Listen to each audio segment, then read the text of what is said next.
everyone. Welcome back to BSG Annual 2022. Up next, we are gonna have Pokémon Platinum on any percent glitchless for the DS. And before I give it over to our runner here, Crafted, I quickly want to remind everyone that we actually opened up a new donation incentive, or that we added another donation incentive for Sonic Ball for the character choice. So definitely make sure if you're making a donation to look at the open donation incentives as well. Without further ado, I will give it over to Crafted. Good luck and have fun. Okay, hello. This is Pokemon Platinum. I guess I'll get started. So, 3, 2, 1, go.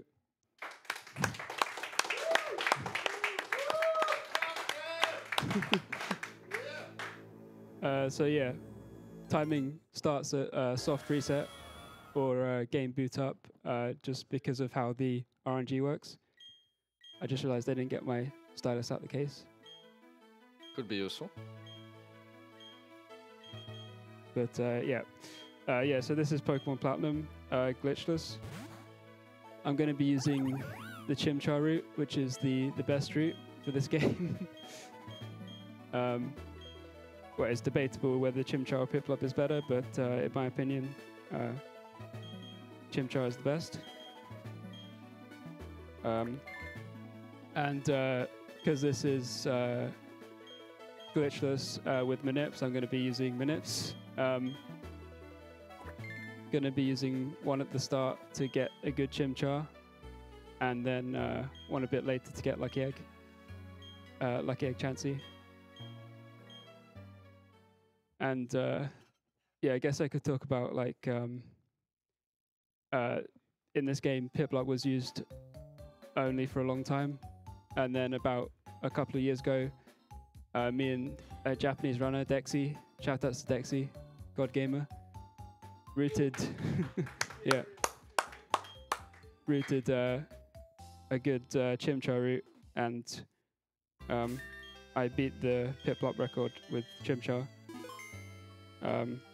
It was then beaten back, but then I got it again, and it's with Chimchar at the moment. So yeah, it's quite a big change in this category. Piplup used to be on top for all of the time, and there was no other route. And then those two guys came in and completely changed the course of the category.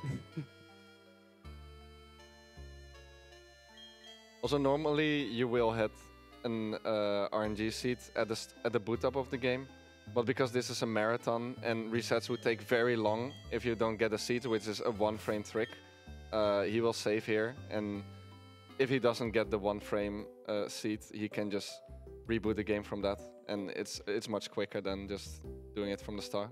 Yep. So I'm going to save here. It takes, when it's a lot of data, it takes like 25 seconds to save. Yeah. But I'm holding soft reset so that it like resets as soon as it's finished, and then I'll hard reset to do the minute.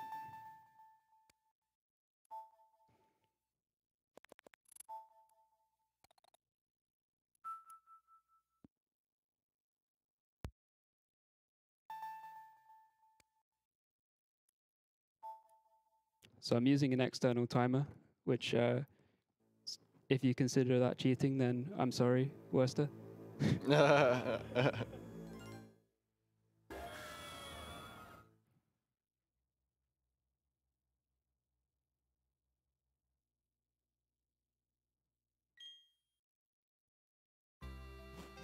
So this NPC should look left and then up.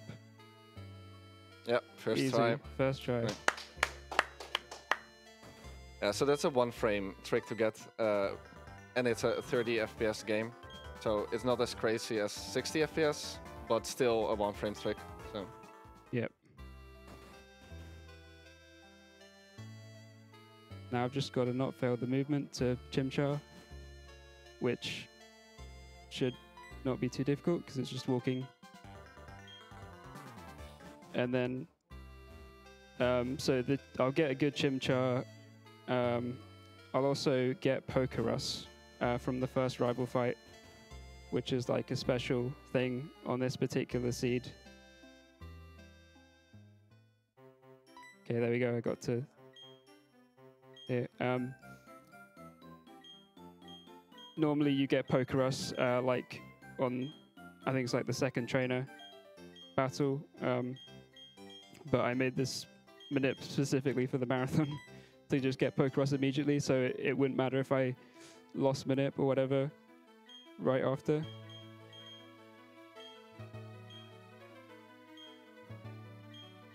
It would be kind of scary to have to do all the movement perfectly until second trainer to rely on getting Pokemon. Yeah. Though I've run like Manipless for this category, and I've run no lucky egg and stuff, so I could probably get through it without Pokerus, but it would take a bit longer.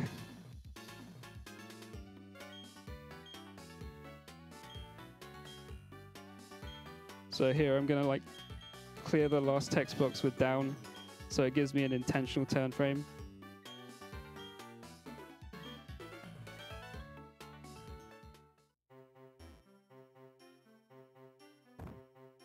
So that it delays me just enough to get the right thing, the right Chimchar.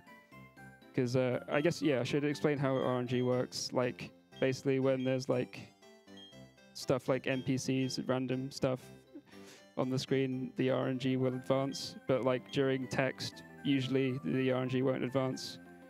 Apart from if it's just after a fight, then the RNG will be advancing during text. Okay, I can take this out now because I've done the manip for now.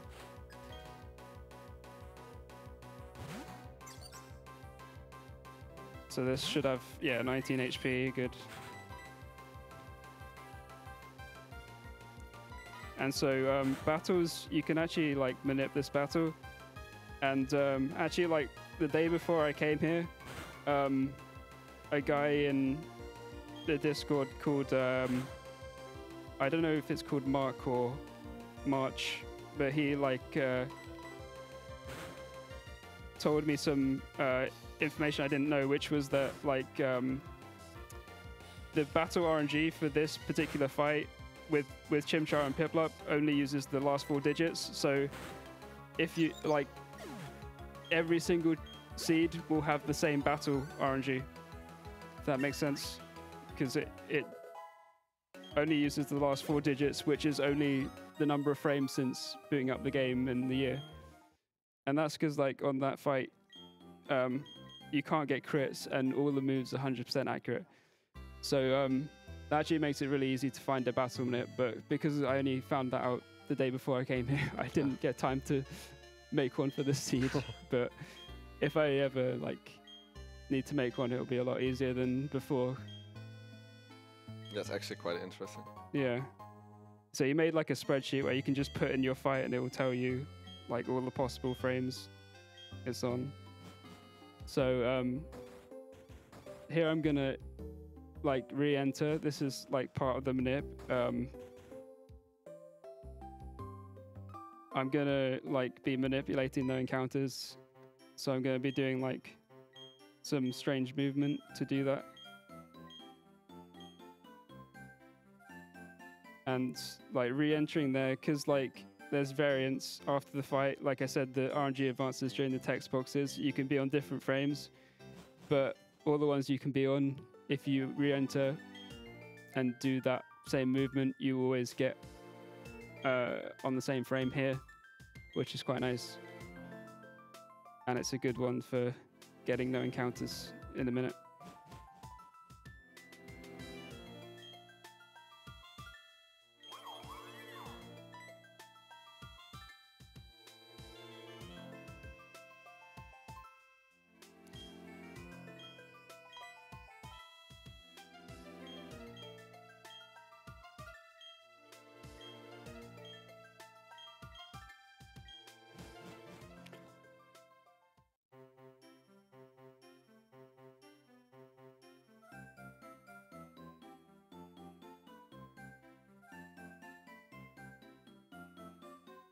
So I go in extra grass there.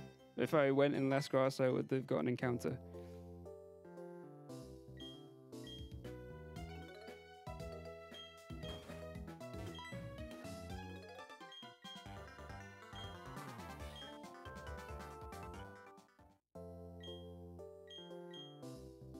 Also, when I'm clearing text boxes, if you don't see...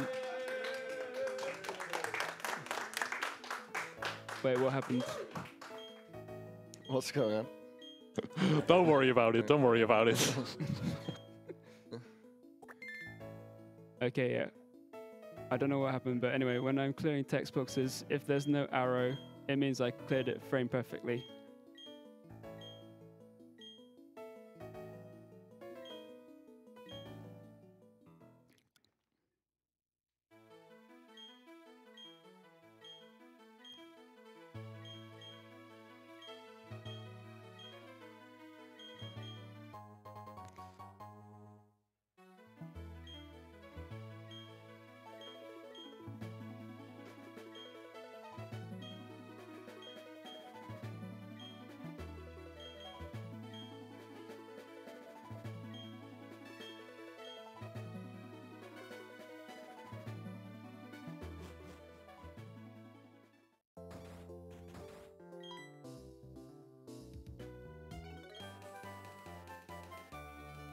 Yeah, you get return TM in this game. Not useful for us though. But, well, it's useful for money. Doesn't give you that in Diamond and Pearl.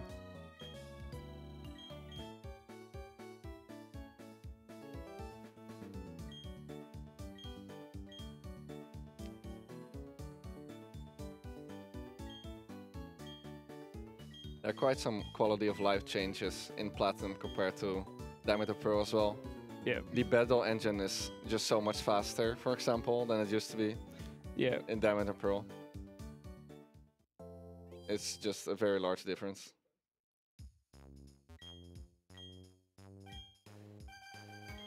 So I'm gonna buy 6 potions.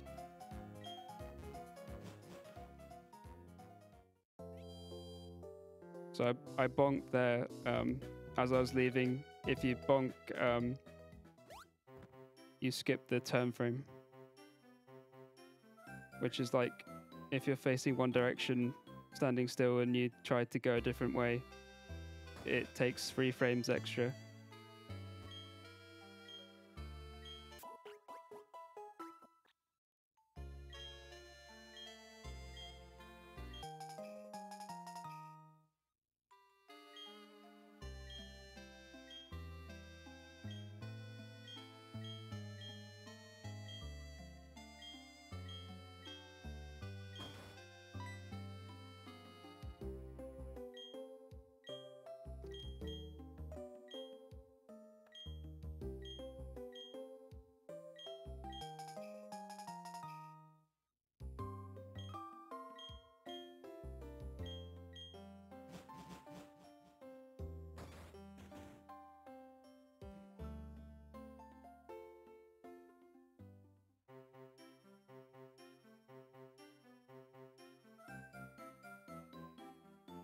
Okay, so here I'm gonna enter this center. In case I die on the next route, I'll only go back to here.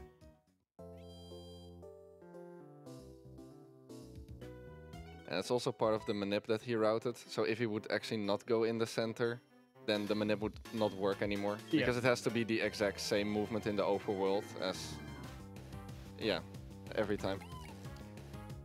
Now I've got the catching tutorial. Yeah, the catching tutorial itself is not very interesting, but after this catching tutorial, it's one of the few places where RNG actually advances during text boxes. Yeah. So that's the one place where you have to be careful with your mashing to be within a certain frame window to still get the manip going. I have to mash quite fast, but I think I've got a good frame window here. Like 12 plus frames or something, so it should be fine. Maybe a good time to get some donations in? All right, sweet, perfect. So yeah, I got a couple of donations here, and I feel like I might have to inform you about what was going on earlier, otherwise these donations don't make any sense. We might have had a small trouble with having some of the screens on the correct space, and they might have been switched around for a little bit. That's why we got so excited earlier when they were switched back again. Anywho, the donations, I got a few of them lined up here. I got a €5 donation from Sarah saying, "Hello Crafted, good luck from the Smaller Window Supporters Club. We really like that you support the smaller window on your run. Please do a shout out for a good friend Delani. He's very okay. Thanks, Worcester from Smaller Window Club."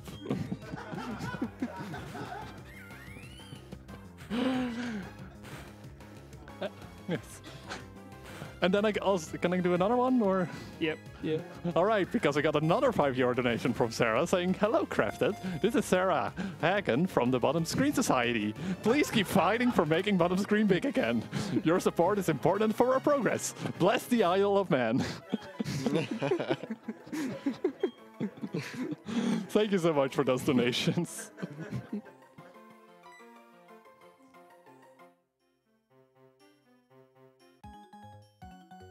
Yeah, shoutouts to Sarah Hagen. Very good runner. Mm-hmm.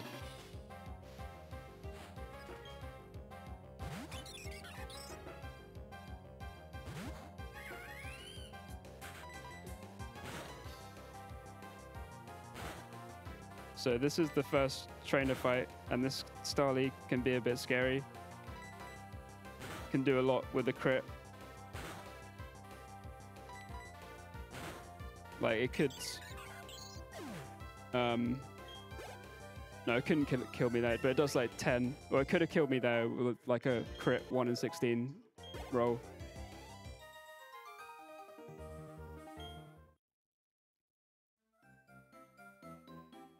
Yeah. Also, I caught that Bidoof. Bidoof is for cut and rock smash. Also going to catch a Starly in a minute for fly.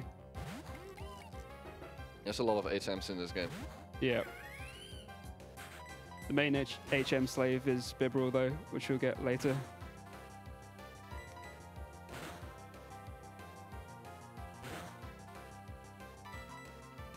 So Chimchar's ability is Blaze, so which means when it's 1/3 of its HP or below, its fire moves will get a 50% boost. So going to be using that quite a bit during this run.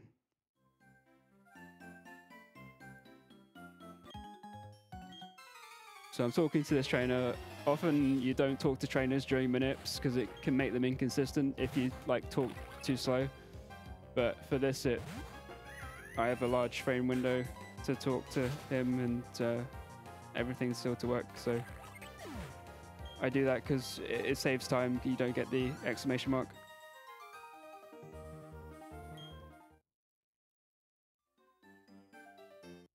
So this is a Starly.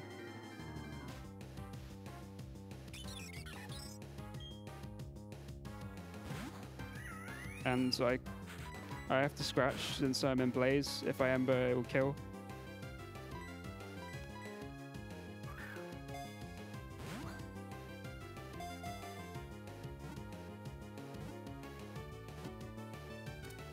Good.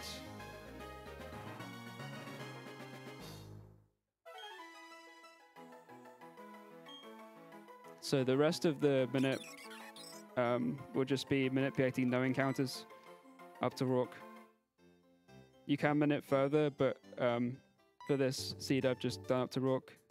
In the records, I tried to manip up to Lucky Egg, which is like an hour into the run.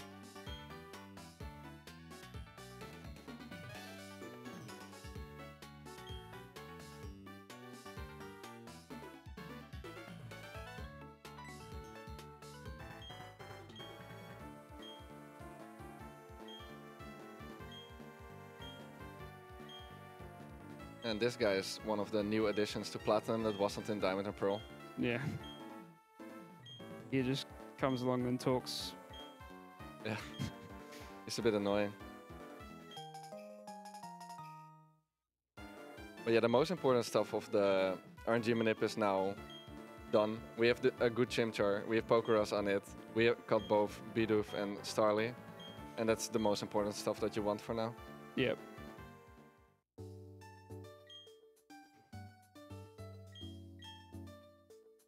But yeah, it's very impressive to see how far the manip can go in normal glitchless runs. It is, yeah, getting Manip all the way to Lucky Egg is very impressive.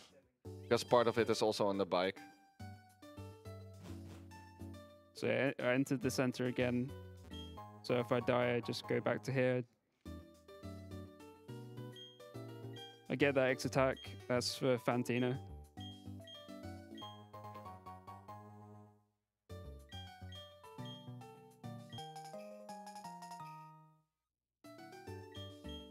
Our rival in this game is also a speedrunner because he's always very fast. Yeah. Also, you might wonder why we picked the girl in this game. But it's basically because you get less text, and Pokemon is a very text-heavy game.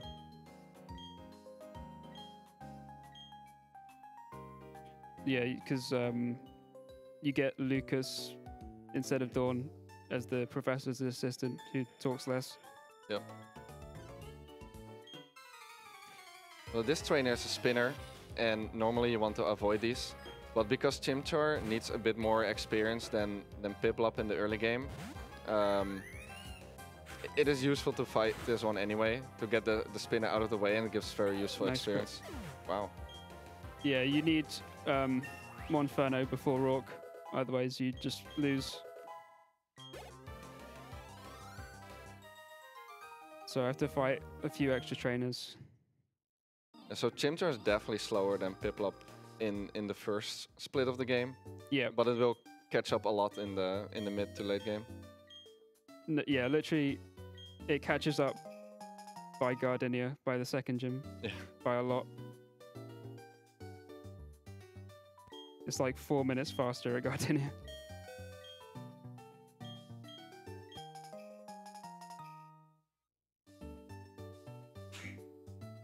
Maybe time for another donation? I was about to find a good opportunity to break in, so that I would feel like thank you for that. I actually got a donation, a €3 donation from Old Fat Grey Eye, saying, "I'm already in the running for the plushie raffle. Last count. If not, what do I have to donate more?" Well, I would think this is the perfect moment to actually plug our plushies, because we actually got a couple cool prizes throughout the event. You can win 3 different plushies if you make a total donation of €25 throughout the event. So yeah, if you want to win some cool plushies or a great painting of Space Mama from Wayman, you gotta donate €25 or more throughout the event, and yeah, you'll be eligible to get into raffle to win those. Thank you so much for the donation, by the way. Yeah, so you saw me like bonking into NPCs there. That's basically because like it's hard to talk to like all the clowns perfectly. So you bonk into the NPCs to realign the RNG.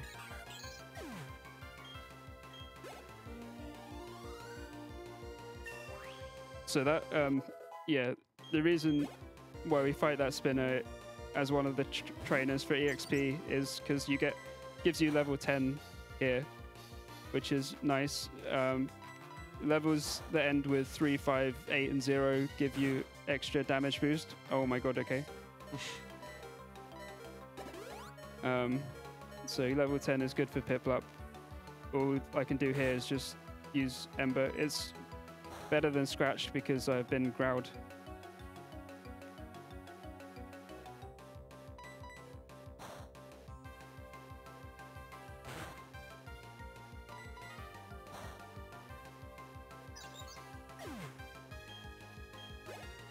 Then after this fight, the RNG will be advancing during the text boxes. So gotta go through them fairly quickly, and then I'm gonna like reload the route like I did after the catching tutorial. Also, we have the move Taunt, which is something that we sometimes use during Glitchless runs to manipulate Blaze in a section. But it's less important now because we want to be in safe health. Okay, that trainer was in the wrong place, so I don't know what's happened to the minute, but yeah. Anyway, I might get a couple of encounters then, because I don't know what's happened to the minute, but it seems to be unaligned. But I'm fighting this trainer for EXP again, Rourke.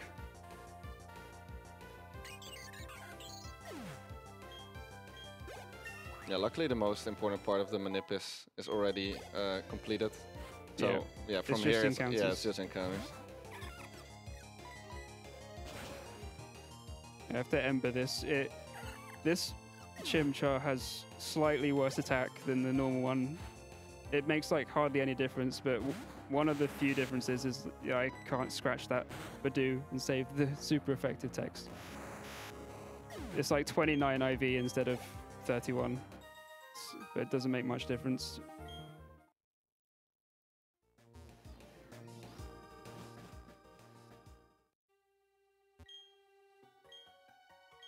This guy's gonna give me Rock Smash.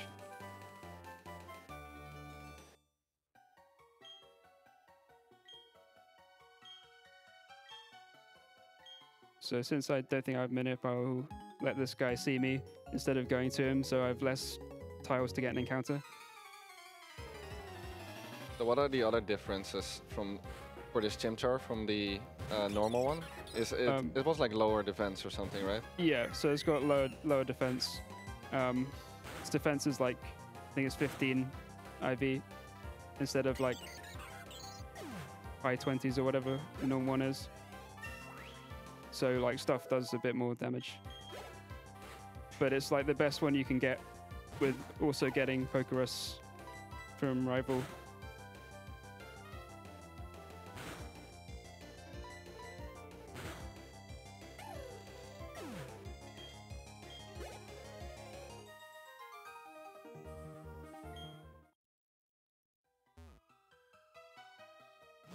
So I still got no encounters there. I'll probably get some in the mine. Yeah. I'm gonna take the Pokemon Center here, because you like need to at some point for Ember PP. So I'm gonna do it now because I have to fight a trainer in the mine, and if I die to him, I'll go back to Jubilife. So yeah, that confirms I've got Pokerus. You get that extra text in the center.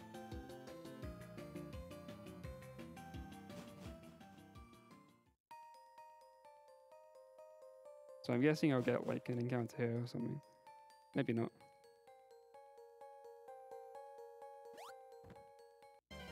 Okay, there we go. If it's just 1 or 2, it's definitely not that bad.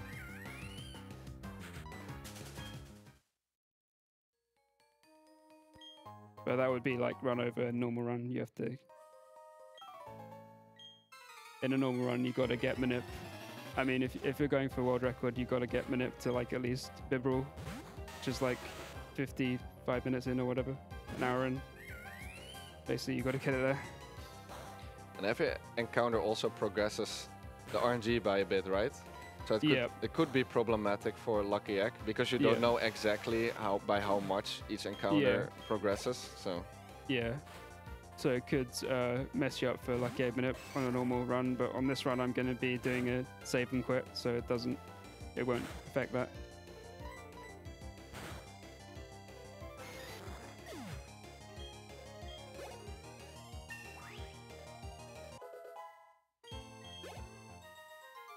So I just got to fight one more extra trainer to get Monferno or Rock.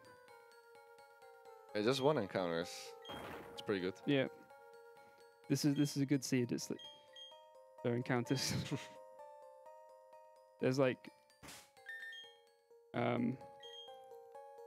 you know, like windows in the RNG with like no encounters. And this seed's got a good window that I might have just randomly hit.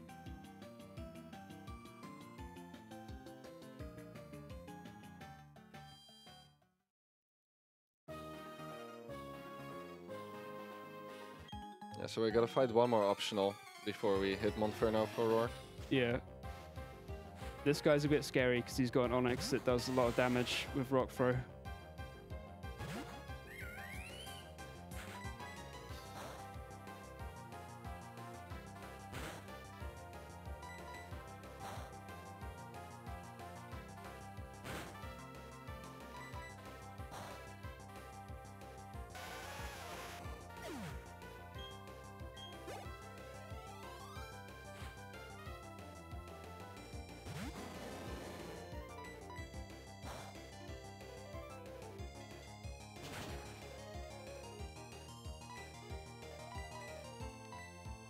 got heal.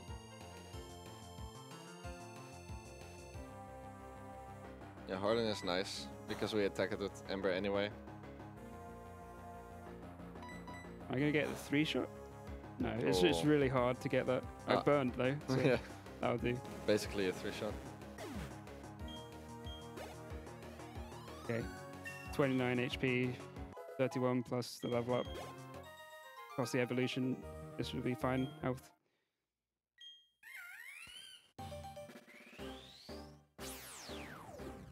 So we get the bigger monkey now. Slightly bigger. And it's also fighting type now, right? Yep. Yeah.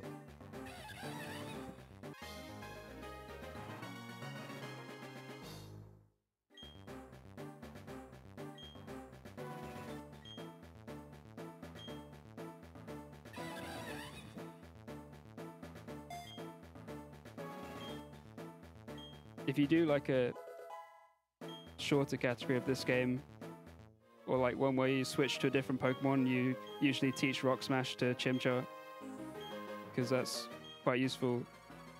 Because it's like the same power as Mach Punch, but you can teach it as Chimchar, and you can get defense drops with it and stuff. But we can't fight in this. We can't teach it in this because it's an HM and wouldn't be able to remove it. Okay, Stealth Thought. So I'm gonna taunt the Onyx here, because when you're above 70% HP, it can use Screech, which is very bad. I didn't use it though.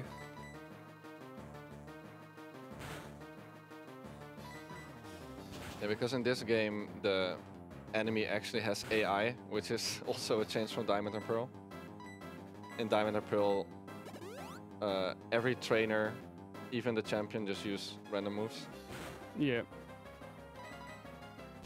So I had to heal there because Cranidos would have been able to kill me with Headbutt.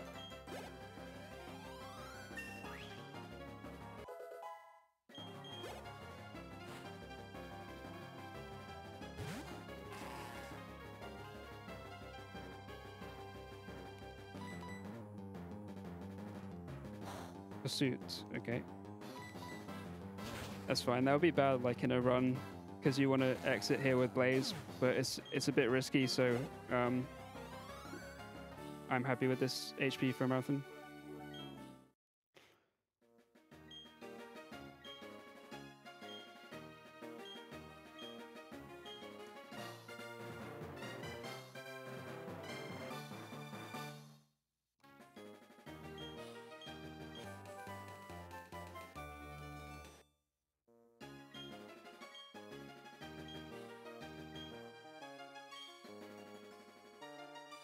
Okay, so now I can buy repels.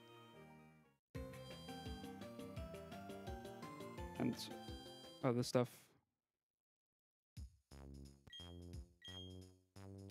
I'm gonna sell the TMs.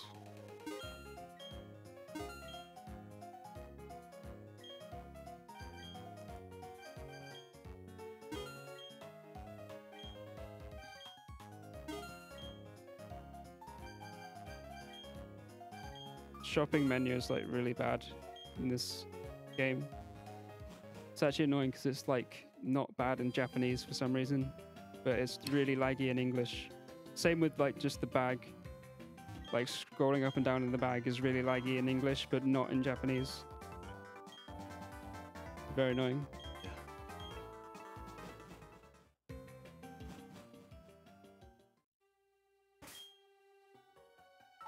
Oh, yeah, I need to teach Rock Smash.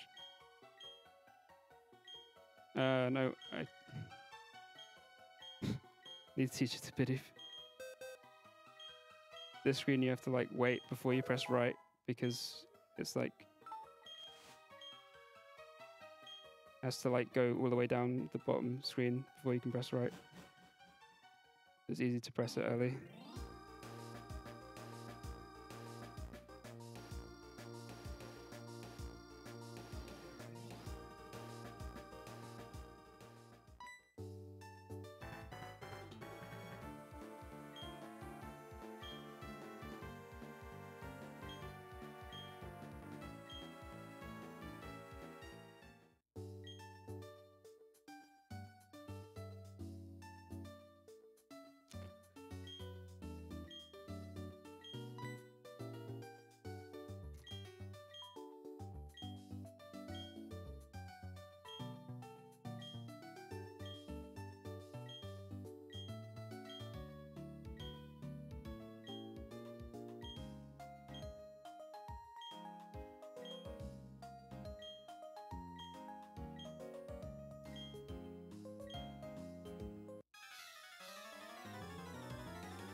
So the next couple of fights can be quite scary during a run, usually because you're like in blaze, and you just kind of hope that you don't get killed. But I'm fine. My HP, there'll be no problems.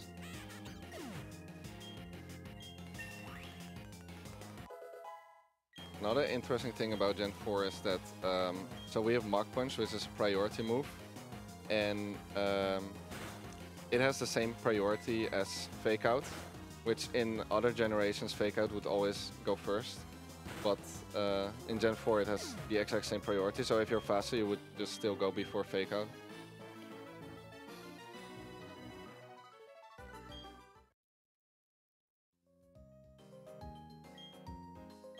And so this cutscene is like really hard to manip past because it's the RNG is advancing during all these text boxes, and like how it advances depends on like when you clear the last text box with these, with Rowan and Lucas, and then also the text box where you get the fashion case when the next guy comes, and then also when you clear the last text box. Like his last text box and exit the city. So it's hard to manip past here. Like it's hard to make a manip past here, and we thought for a long time it wasn't really possible.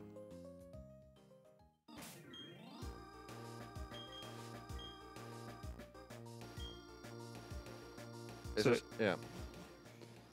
Yeah, I was just gonna say that. So there's gonna be a spinner coming up. Actually, I'm going to get this potion because I used like 3 or something. I can't remember, but I used quite a few. There's a spinner coming up, so I'm going to do it as a setup. I'll explain it after I've done it.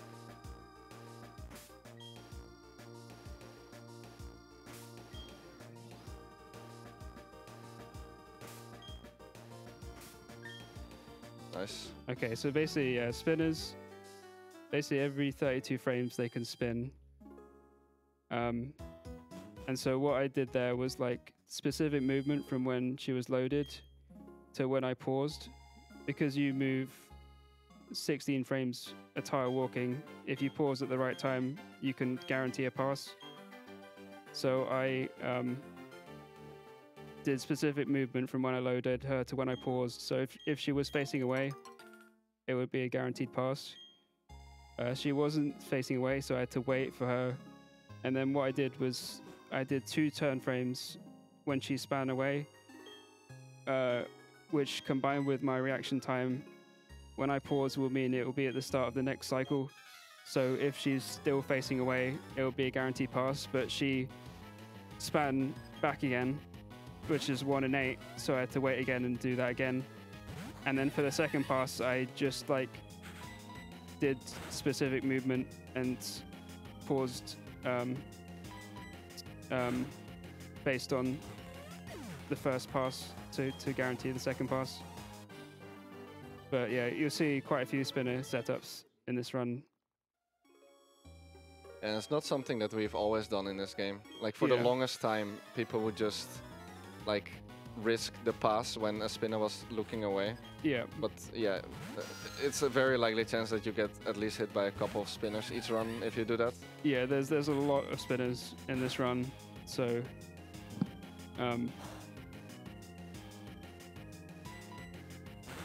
it's if you just like risk them, then you'll hit some, and it's time loss. And for some reason it feels like even more likely to hit them ever since we have those setups and you go for a risky pass. Yeah, it will always punish. If you mess up now, then yeah, you always get punished.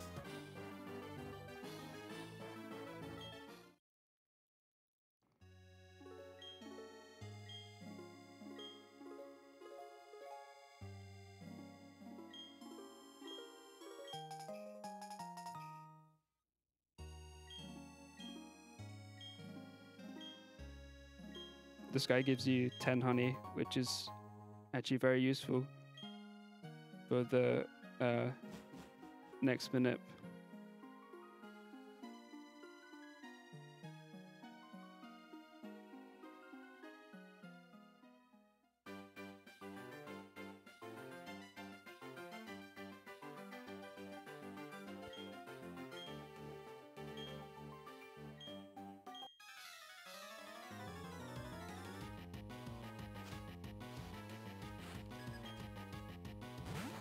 I think this is one of the Glamios with fake out, right?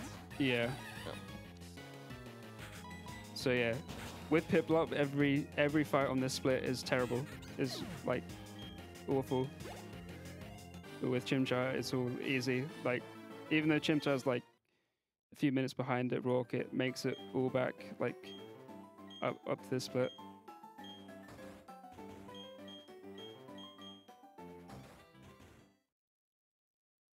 So I'm gonna do another setup for a spinner here. This one's a bit more tricky.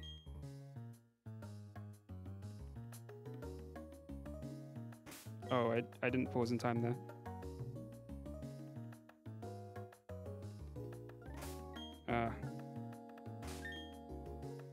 Nice. Okay, so there, for the second pass there, I did like a running manip. I ran like one tile so that it forced him to face left.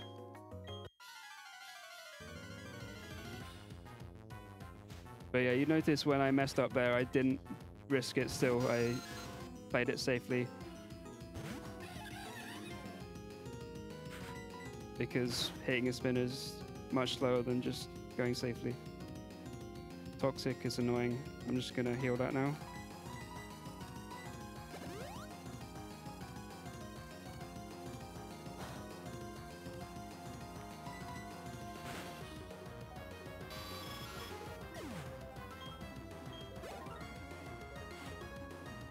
This Perugly always uses fake out on the first turn.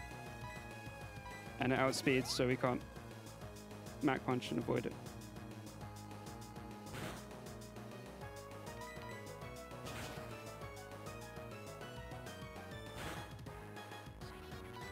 Okay, do not crit here. Good.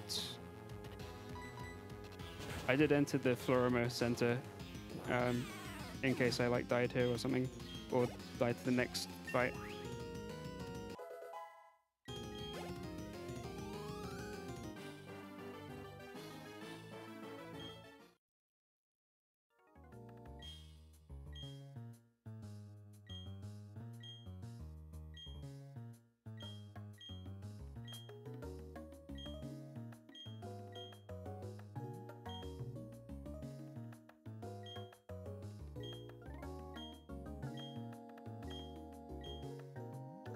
Could I potentially have a quick moment for some quick words? Yep.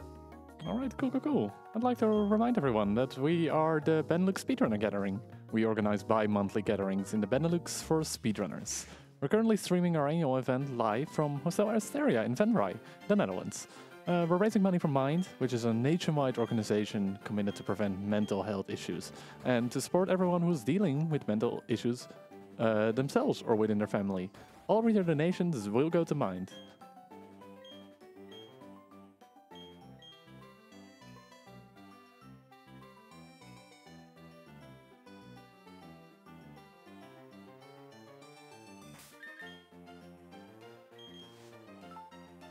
So I'm going to equip the Cherry Berry, because the next fight is with a Patrisu that knows Spark, and it can be very bad if you get paralyzed. And you will be teamed up with a Chansey that's not super useful, so it's a rough fight. Okay, nice that we dodged that spinner because that one has a lot of Pokemon.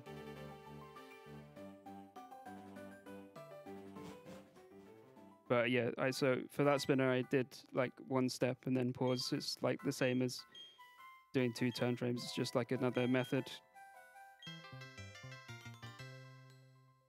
And shout outs to Minnow for like finding these.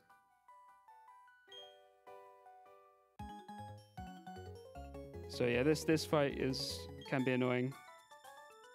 I could die here if I get unlucky, but should be easy with the Cherry Berry and full health. But yeah, we'll see. And hopefully it's gonna send out Silcoon first instead of Beautifly after this Wurmple. Yep.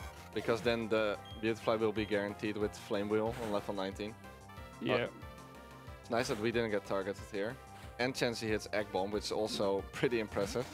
I got Silcoon, so that's good. Yep.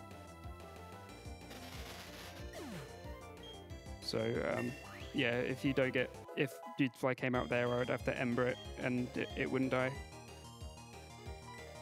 And it would hit me, and it does a lot of damage with Gust. It lowered my attack, which is... Does it still kill? Oh yeah, Probably not. No, yeah. But this could be scary. Yeah. A quick attack doesn't matter. Yeah. Yeah, so he does a lot with Gust. Chansey is useless. But yeah, we'll be fine.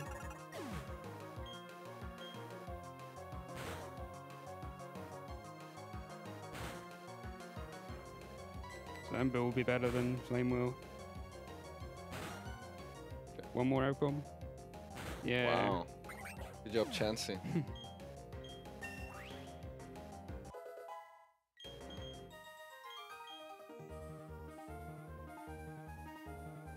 Yeah, that fight can go very bad, so we kind of got away with that pretty easily. Mm. Yeah, in the normal run, you kind of go in with Blaze, so that if Beautify comes in, you can one-hit the Beautify with Ember with Blaze, but that carries its own risks of being low HP and Patrisu potentially just critting you or whatever.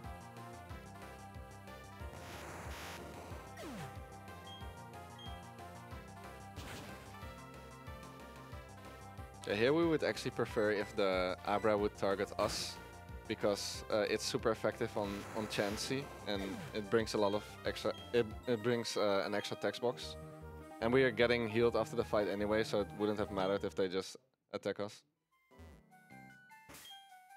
Oh, my things on Pokemon, because yeah.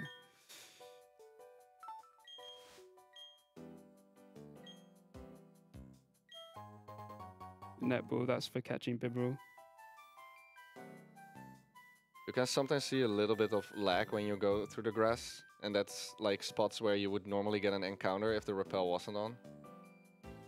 Yeah, like I'm trying to avoid the grass here, even though I've got a repel to avoid any lag.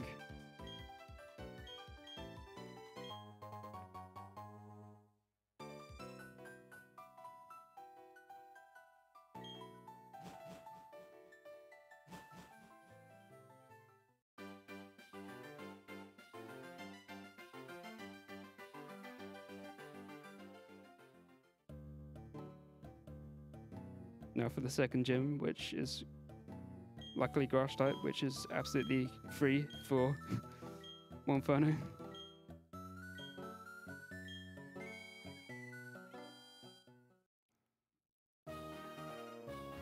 Those gyms are normally already ahead after this gym to Piplup. Yeah. Or, yeah. Yeah, so Chimchar gets about like 49 minutes here, and Piplup is like 52 is like a really good run with Piplup here, so it's like ahead, but basically Chimchar's faster overall in the early game, but it loses time later because Piplup with Empoleon gets choice specs and stuff, which is very fast, especially against like the double battles and stuff. But Chimchar is just much more consistent overall, which is why I like it. I also like it because I like did a lot for the route, so I'm biased towards it. But yeah. I mean, you got the fastest time with it, so. Yeah.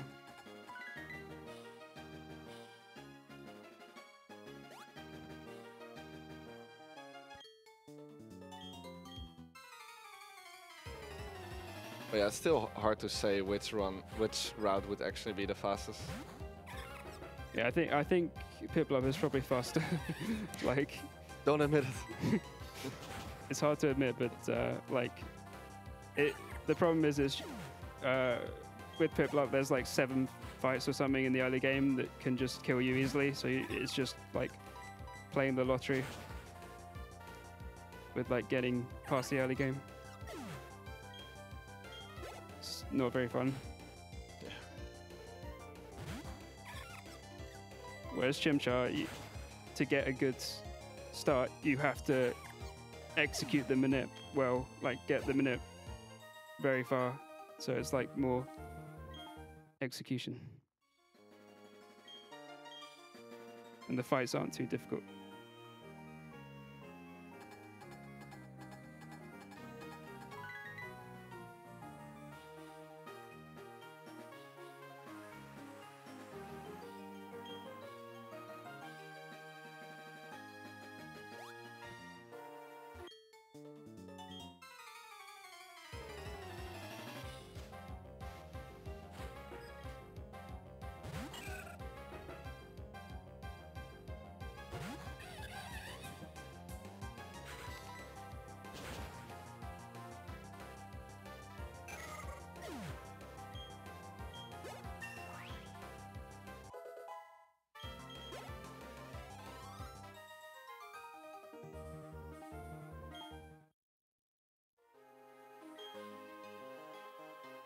So you notice I like turn around during these cutscenes because, like in this game, when you clear the last text box of someone with the direction, you turn that direction, and so you like skip the turn frame. But usually you don't see it because you turn straight away, but you can see it there because it does like the turn and then it does the cutscene.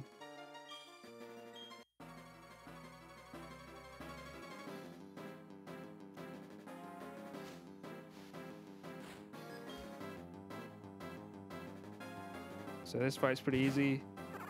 This turtle is a 15 and 16 range. Yeah, it knows reflect, so that would be annoying. Yeah, you got it. Yeah, nice. So that's like part of the reason why we keep Ember, in case you miss that range, and then you can just like Ember everything basically until reflect wears off.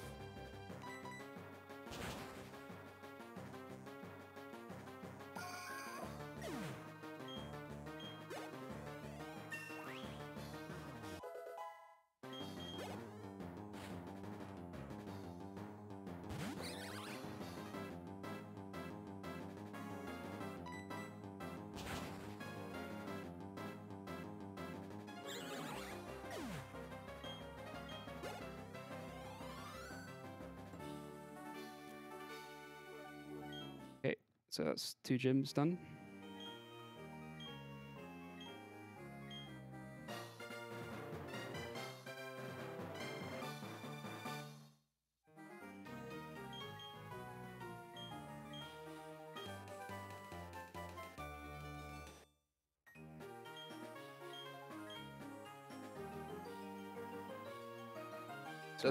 That team is actually going to be useful for us.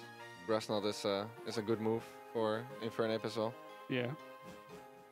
So I cancelled the jingle there with the Poketch. It doesn't actually save time. We thought it saved time.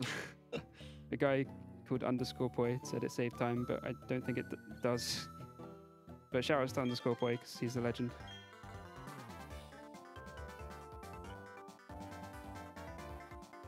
I don't know whether he was trolling when he told us that. It looked like it was faster. Yeah, but I frame counted it and it was the same.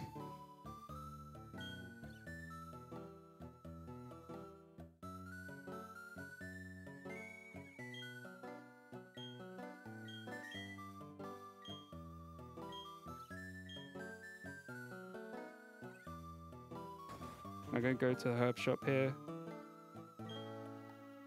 Get some herbs. There's some very money efficient healing items because they are cheaper than the regular healing items. Only downside is that they produce, I think, friendship or something. Yeah. But that's not relevant for the speedrun anyway.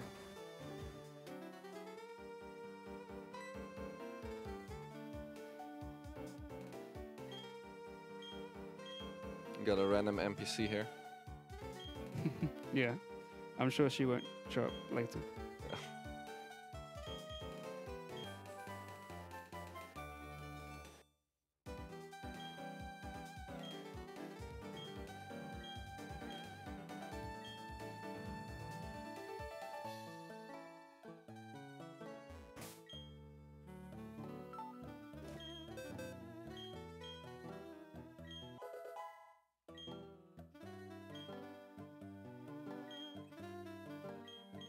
gonna teach cut, and before I go in here, I'm gonna grab a TM over here, which is going to be used during the next minute. Thief. Gonna be stealing a lucky egg.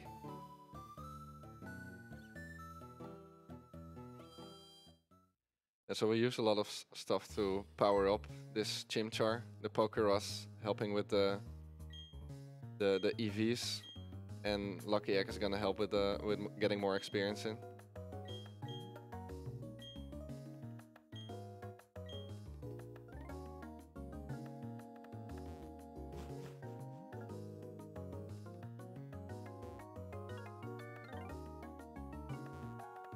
This part is a bit nicer than in Diamond and Pearl. In Diamond and Pearl you have to fight a couple of galactic grunts in here.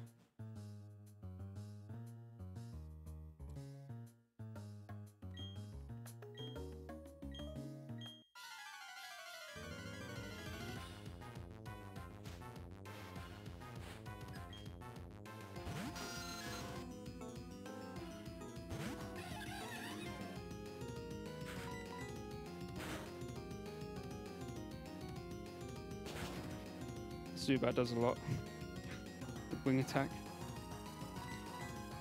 So you could go for Leer there to avoid the attacks from Jupiter coming in, but if you do Flame Wheel first, you can crit.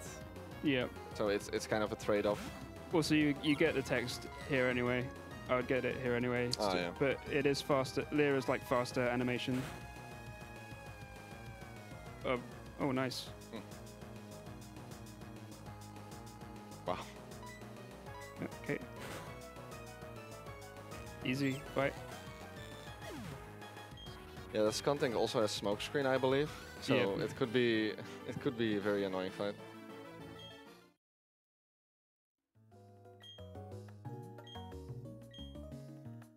I think you even died a couple of times in practice to that one.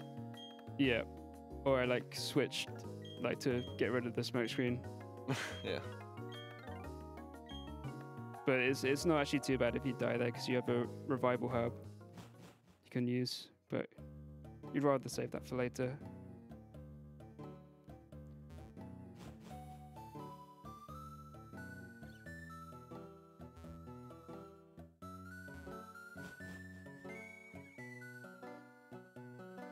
I'm gonna go up here and get the X speed. And that's for Fantina, like the X attack. Yeah, Fantina's gonna be the next gym. In Diamond and Pearl you don't fight her straight away, but here we do. Because the story is like slightly different.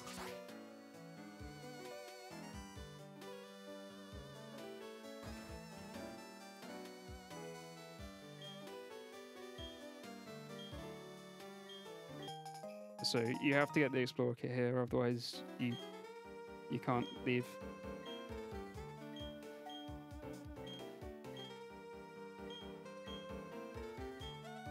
So I'm going to say no to that guy. I'm not going to do his challenges.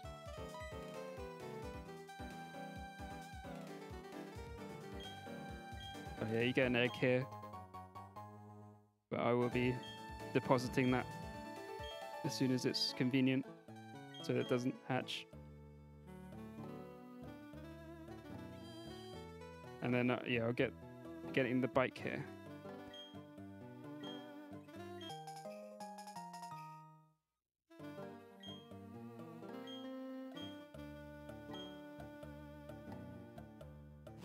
And then I'm gonna use this blue post to get on the bike. And then I'll register it when I menu next.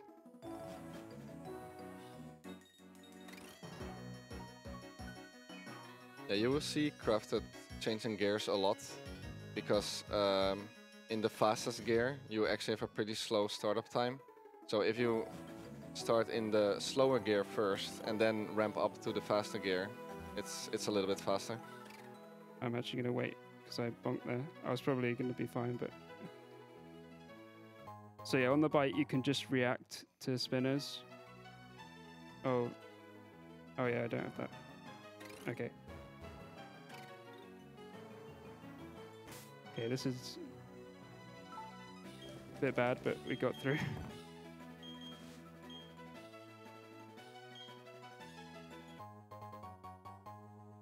Register the bike there. I press select when I scroll down because if you just scroll, it's laggy. So if you like swap an item, you can scroll faster.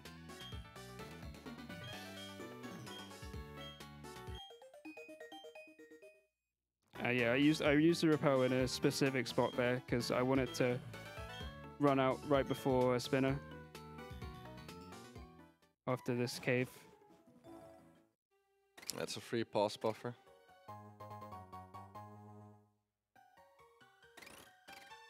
I need to do 2 extra steps to line that up.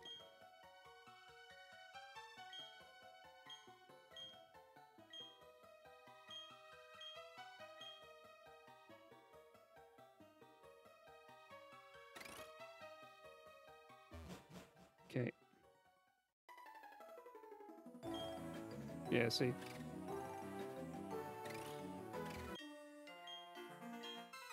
He spun right at the last minute, so I couldn't go past.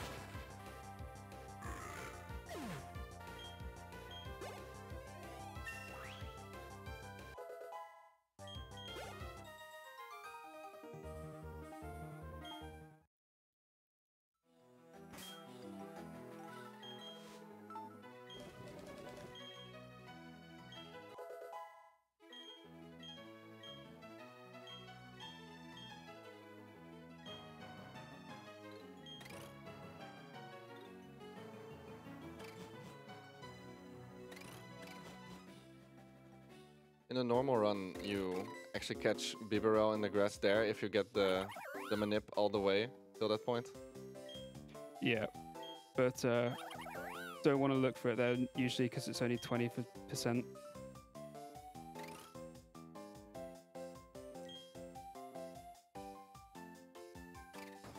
But I'm gonna pick up an Eevee here because it makes the rival free fight a lot easier to win if you have an extra Pokemon. And it's also useful for doubles later to have like 2 high level Pokemon. Like I'll have Bibarel and Eevee. In case one dies, I can just send in the other and not have to send in like a low level thing that will get loads of experience.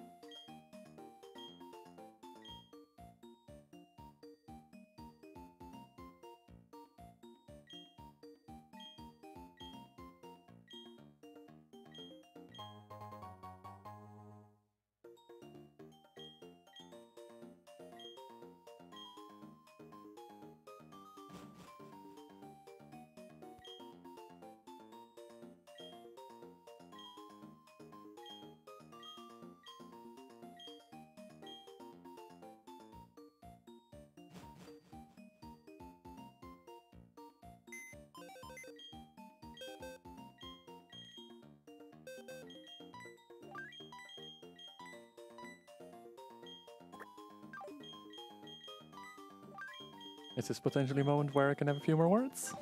Yep.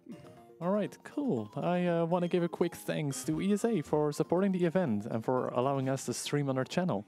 You can consider using your free monthly Prime Gaming subscription right here on the ESA channel. You will get access to all the ESA emotes as well as several BSG emotes, and you get to support both the events. So this gym has got trainers that like walk around, and they're not really like spinners. You can't like guarantee passes on them sometimes unless you like wait for a long time. So yeah, I've just got to wait for this guy to move out the way.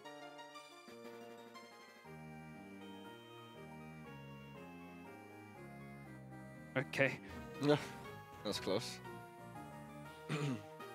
And I think the puzzle in this game, in this gym, is based on which seed you like loaded the first time. Right? Yeah. No, so it's based on the seed that I last hit. So like when I hit the seed for Chimchar. So because I didn't reset after that point, it'll always be the same puzzle there. Yeah, so this one is different than the one in that we normally have during runs, but still predictable. Yeah. Yeah.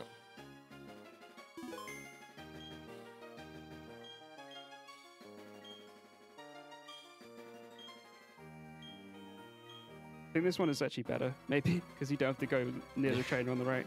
Yeah. But I mean, ideally, you just have manip up to this point, and you can manip all the walking trainers anyway. So this is Fantine. I saved before because if I die, then I don't have my X items, so I need that save.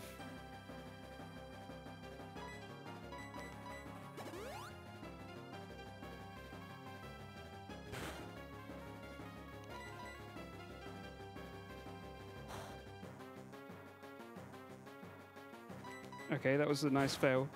That's good HP for Miss Magius. This Haunt is a 7 and 8 range, so hopefully I get it.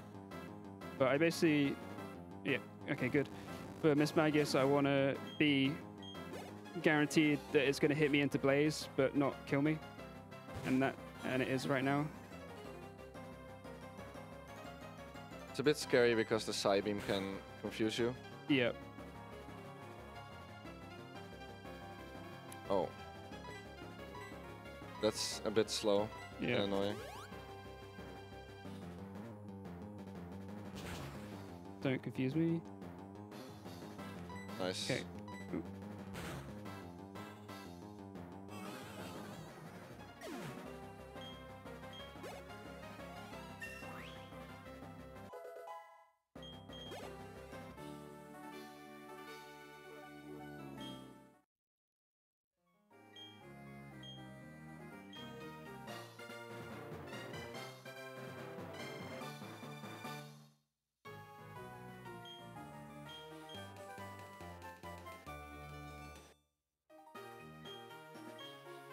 You get Shadow Claw here, which is useful for next fight.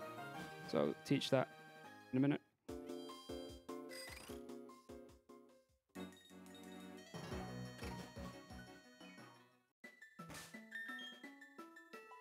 And we get very close to the lucky egg now. But first gotta get through this rival fight. Can be a pretty annoying fight. Yeah. You gotta make sure that all of the other Pokemon, the HM slaves, die, because otherwise there's a double battle that you will hit in the upcoming route.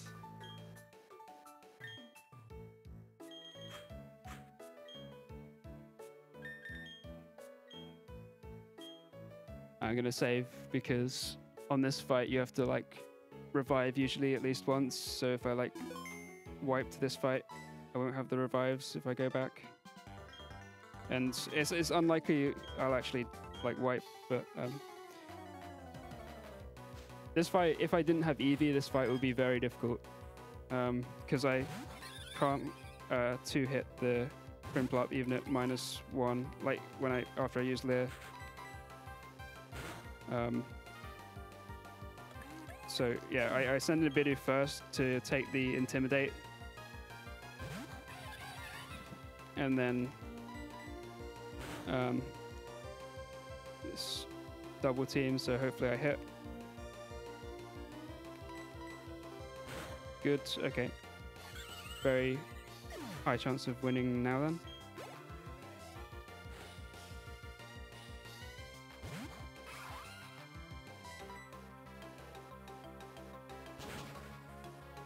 Use that, okay. So I just take a death here and revive.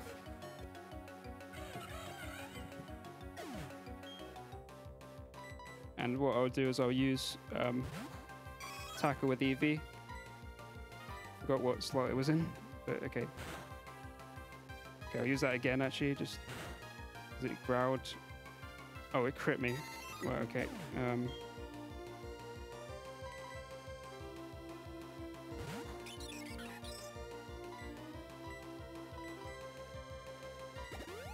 Eevee usually survives there without a crit, and then I could have revived. But what I'll do here is, I guess, like Leer again and Shadow Claw. And just don't get the crit. Yep. Nice.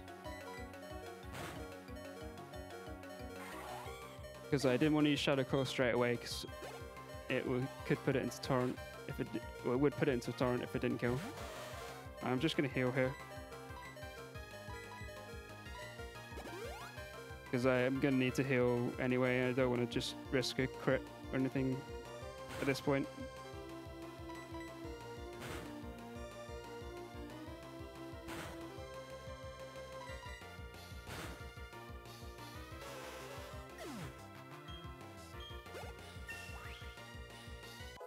Yeah, if you had level 28 for Prinplup, you could just 2-hit it. But the old route was like fight and optional and get level 28, but it was kind of slow.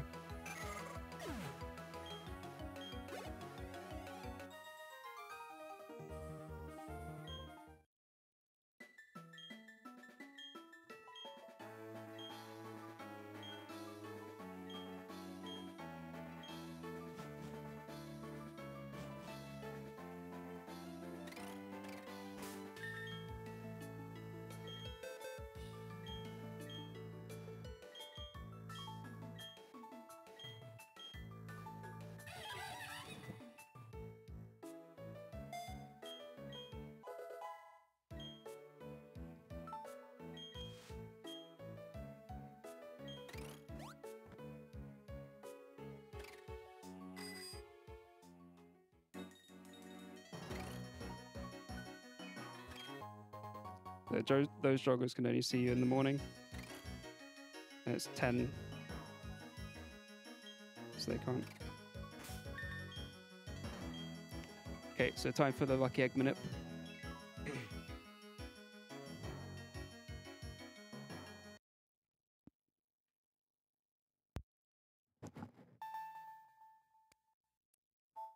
Oh. Okay, yeah, I need to take the GBA out. I'll explain that in a minute, why I have to take that out.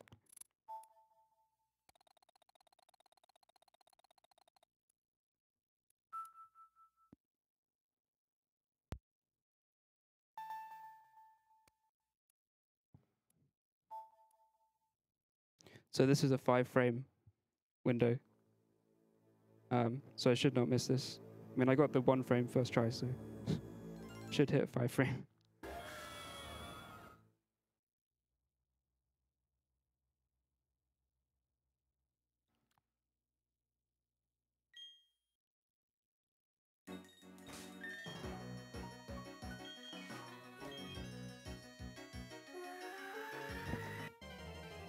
So this should be a Beaverell.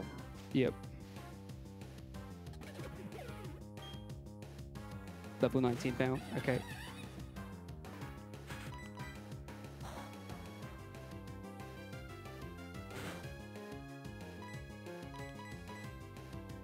So this is either 1 frame early or 1 frame late from the middle of the cluster.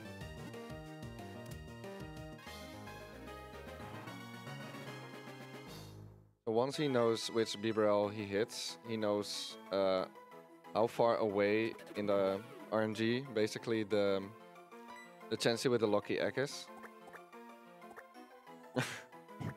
Nice.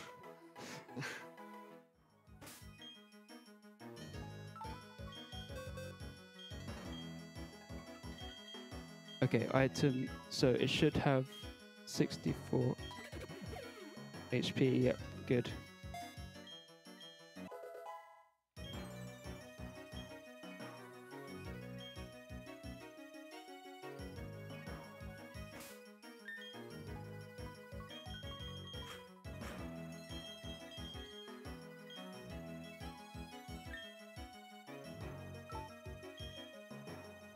So this should be a chansey.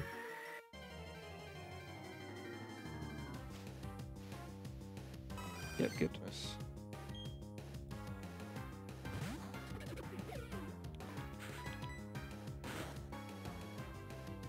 And there's lucky egg.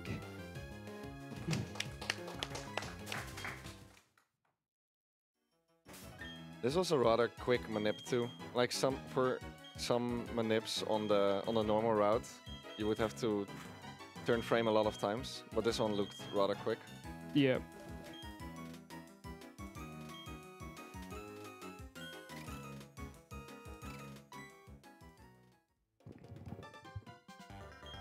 If you get the manip to Bibarel, then like all of the ones are really quick there too. Except I think one frame, but like most of them are really quick.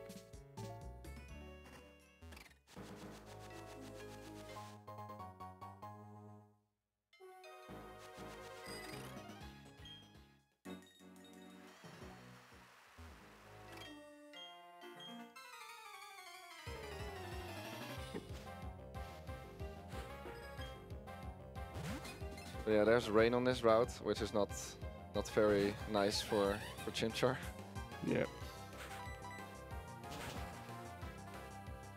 Fire moves will do a lot less damage. Hypnosis.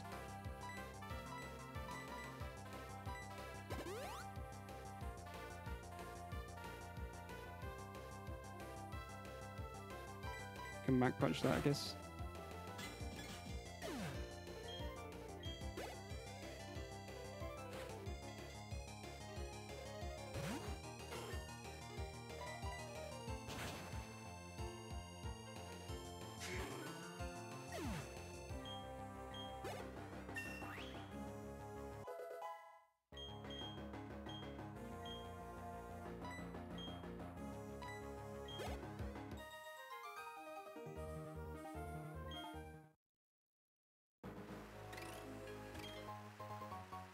I guess we do have time here for a quick donation.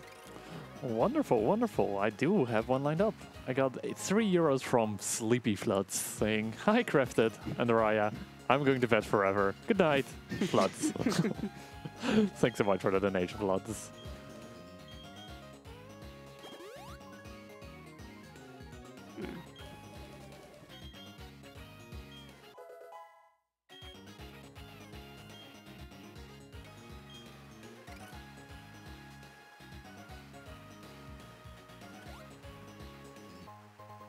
I can get this iron for money.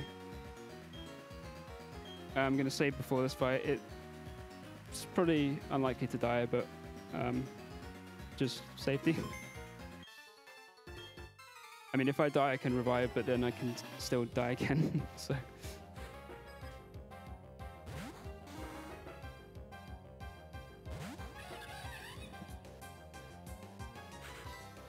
And I guess our shopping is also coming up soon, so dying would and wiping would actually lose quite a bit of money. Yeah, well, actually in this game, it's not based on how much you already have. Oh. It's like, yeah.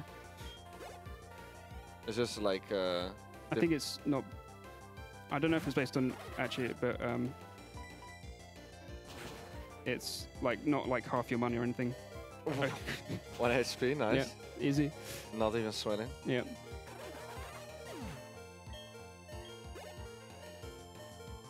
That could have killed me. That's the problem with this lower defense Chimchar.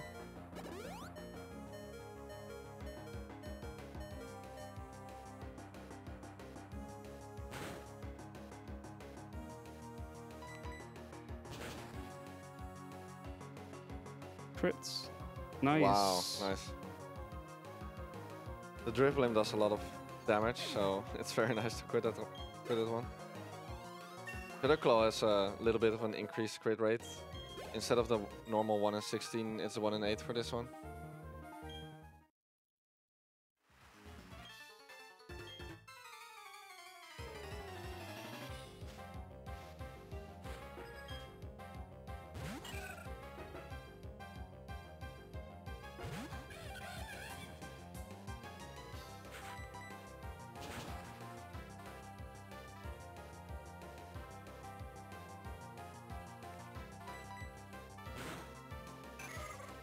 I didn't actually explain why I took the GBA card out, but it's because like the game runs at 60 FPS, but only accepts inputs at 30 FPS, so you can only hit half the frames like during a manip. And having the GBA in or out like gives you the opposite frames to hit. And so I need the opposite ones for the Lucky Egg manip compared to the starting manip, so I have to take it out.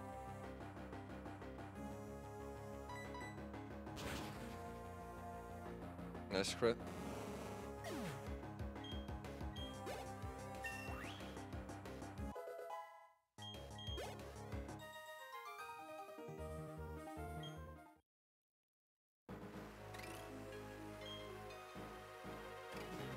So I think I'm pretty fine on healing items and stuff, so I'll skip the extra vitamin here.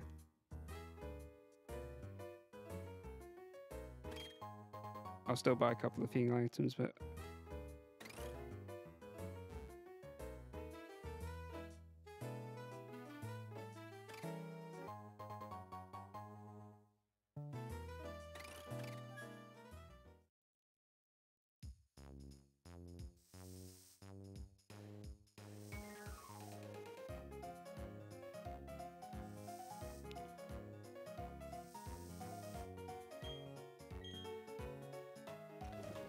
just like in many Pokemon games, this is our big shopping trip. In one trip we get a lot of useful items that we will use throughout most of the game.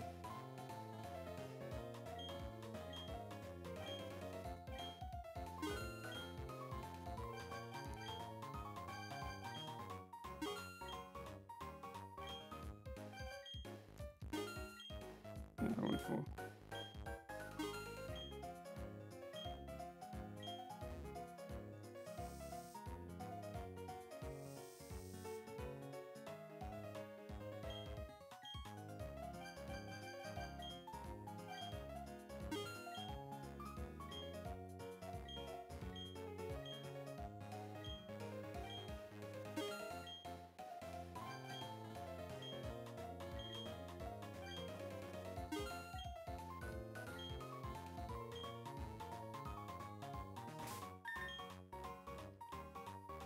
The candy.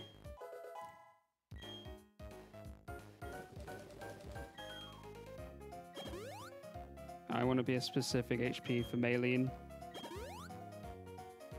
Similar to like the Fantina fight, or I want it to get hit into Blaze.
This gym is a bit difficult to execute because,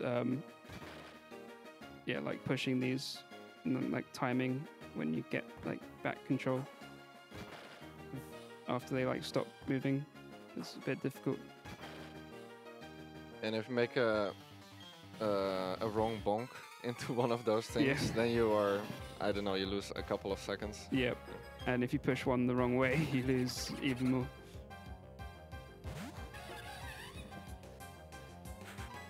I'm very bad at it. You have to practice it a lot. Yeah.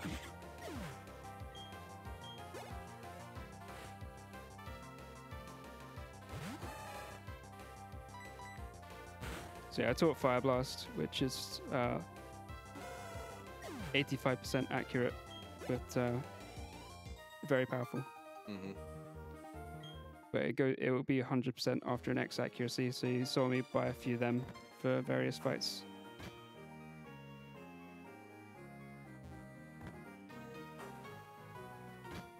I always thought 85% accurate was very bad, but since we use Mega Punch in Gen 1, I thought like, okay, maybe 85% for Fire Blast is kind of fair. Yeah. Felt a lot less bad.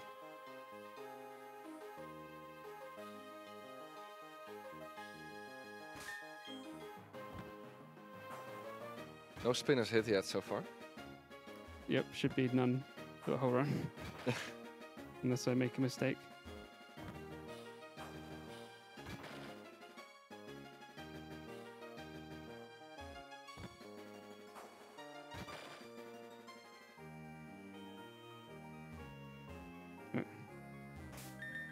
I was worried there, like, about going right. Like, if I went right an extra tile there, I'd run into the trainer. So I was being a bit careful there. Yeah.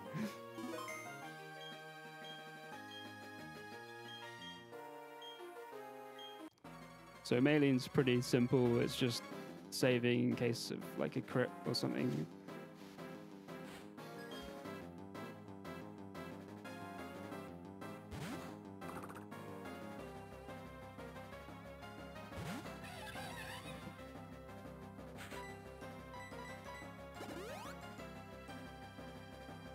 Exact. This will fake out. It'll either fake out or Rock Tomb. And then Lucario's going to outspeed me, and it's guaranteed to put me into Blaze in this HP. So hopefully it doesn't paralyze with Force Palm. Okay, good. It can use Force Palm or Drain Punch. Force Palm can paralyze, but it didn't. That's good.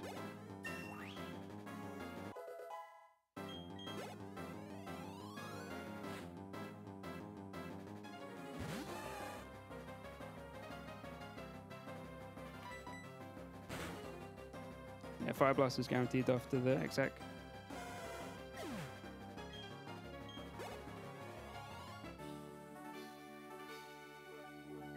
We go.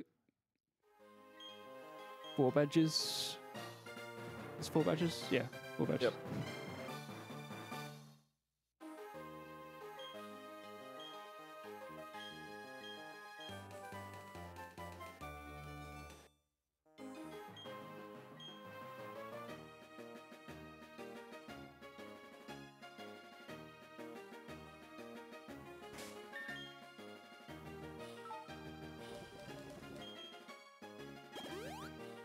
Also, I like to menu in front of a door, because then, like, when I come out of the menu, I can just hold down and mash B.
I'm just gonna look at my HP. Yeah, it's fine.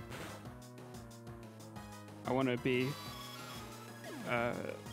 25 at least for the next fight, because it's got a drift loop with Aftermath. Just like his ability that does a quarter of your HP when the other Pokemon dies if they die to a physical move. And also that Fire Blast was guaranteed. So I'm pretty sure the Clefairy used Gravity. Yep. Which I think guarantees it. Yeah.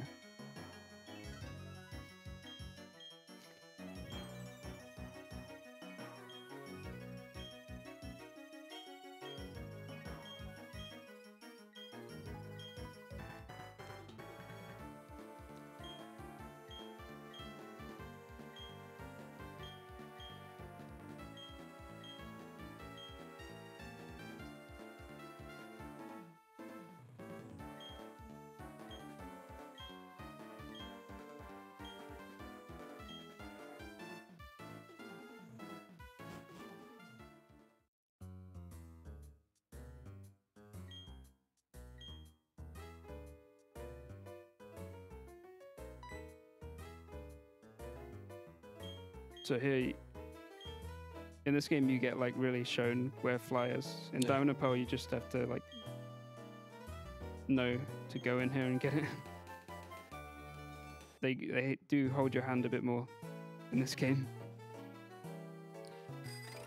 Yeah, I did like Diamond and Pearl a lot when it came out because it felt like actually challenging to discover everything. Yeah.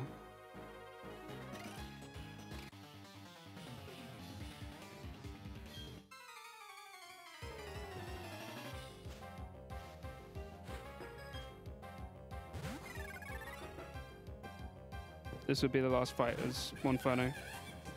Then we'll evolve into the big monkey, Infinite. The biggest fire monkey.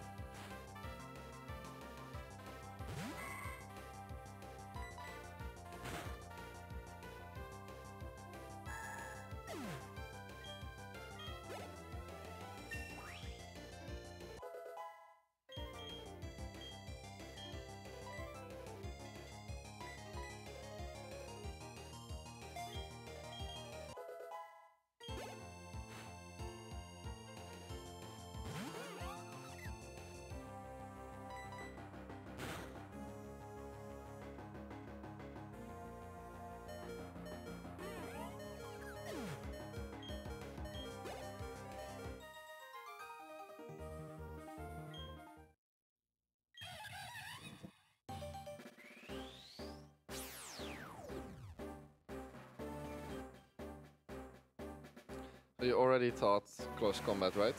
Yep. Yeah, close combat is pretty overpowered because it's 100% accurate, it's fighting type, and I think 120 power. Mm. So with the same type attack, it's a very, very strong move. The only downside is that you lose one stage of both your defenses each time you use it. But yeah, it's very strong.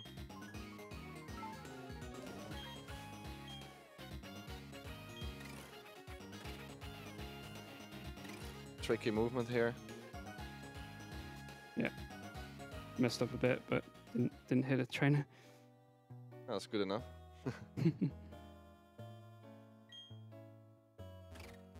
Yeah, so if I did all that right, the repel would wear off like... Oh no, I repelled in the wrong place anyway. I was supposed to repel one step earlier and then it wears off right in front of the max. But I did it in the PB attempts spot. Which is to make it wear off in the house so you don't stop on the bike. So that's the setup for that spinner.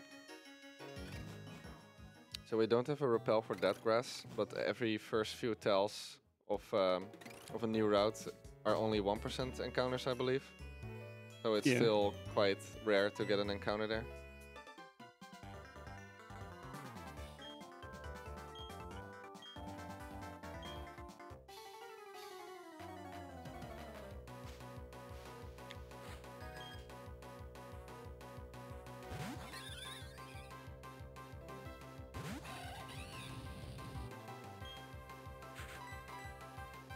Nice, hit the Fire Blast.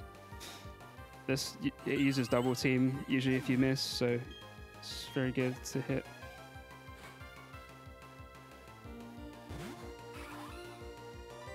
I go Grass Knots.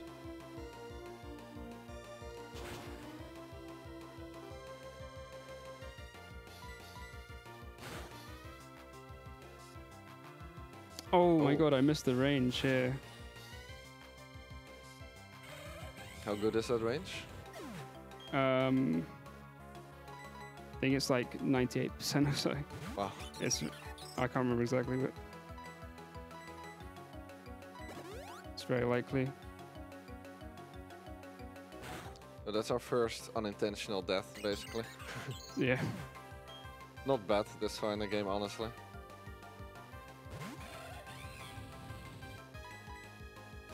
There'll be more chances on this split to die as well. It's one particular annoying fight on this split. Not this one.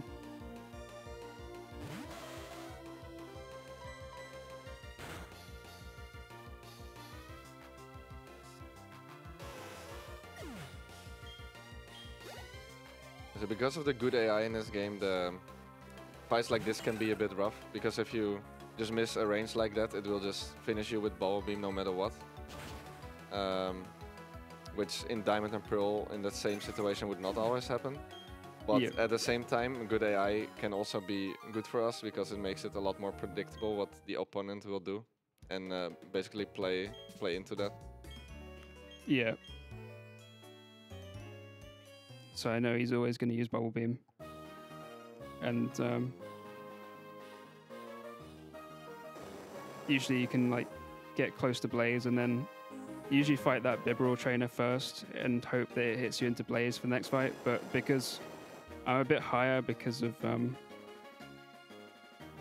after dying and reviving, I have a bit more health than you have after getting hit by Bubble Beam. I'm just going to do this trainer first. And this trainer is quite annoying. It's got Wingo and a Pelipper with Water Pulse and Wing Attack. And if you have Blaze, you can one-hit the Pelipper with Fire Blast. If you hit, of course. Since I don't have Blaze, I'll just Grass Knot twice. And he will crit me. Okay, another unintentional death. Yep.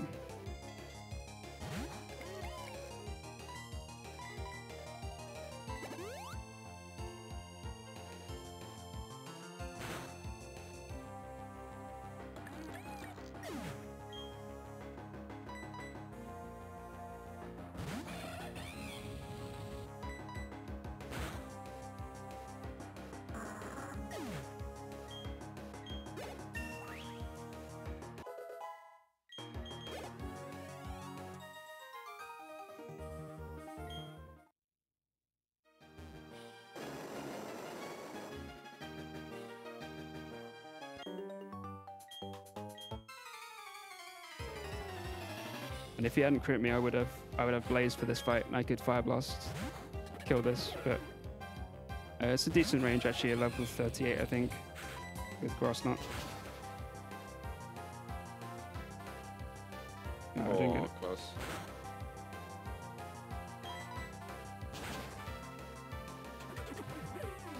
I can't close combat because I need all the close combats for other things.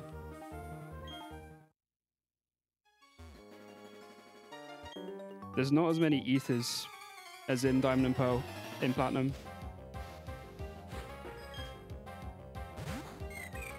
In Diamond and Pearl, there's like loads of ethers everywhere for some reason. But I did use a PP up on close combat. And that's mainly for this section, having 6, because there's 6 things you want to close combat. Well, you kind of want to close combat the Bibarel as well, but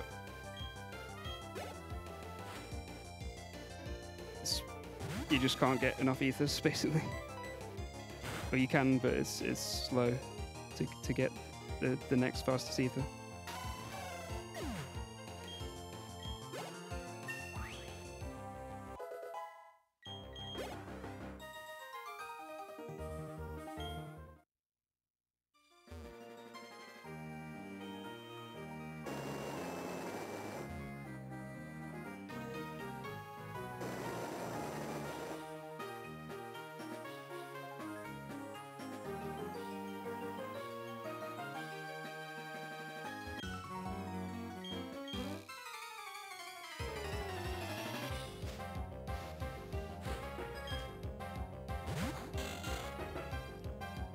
Could I have a moment for a few words? Yep. All right, wonderful, wonderful. I'd like to remind everyone, when you donate, that we also got a bunch of donation incentives still open throughout the marathon. And one I'd like to mention right now is for the run coming up in like a few hours, and it's for Sonic Ball. You can make a decision on which character will be used, and you got options for all your favorite Sonic characters like Knuckles, Shadow, Silva, Vector. So yeah, right now in the lead is Aim Rose with €5, followed by Sonic with €3. So if that's one of your favorite characters, make sure to donates more to it, so it stays in the lead. And if it's not one of your favorite characters, then you know what to do. Okay, so upcoming I've got Wake. Now, even though it's water type, this fight isn't actually too hard. I'm basically going to take an intentional death on the Gyarados because it's basically to reset my attack after it intimidates me, and also just because it's just faster than like healing. But it is a 98% range. Look like a decent first roll. Yeah, I think that's going to get it. Yeah, should be. So I'll just use a regular revive. If I don't think I'm going to get it, I would use a max revive, but I think that should get it.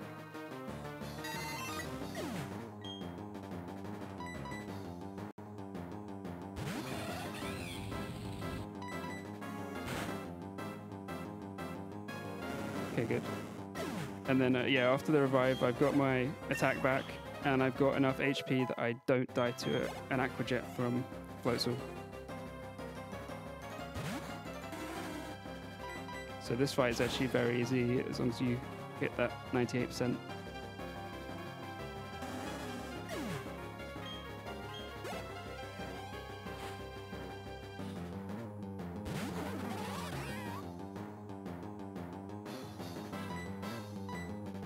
This fight is quite annoying in Benelux because you can't two-hit the Gyarados.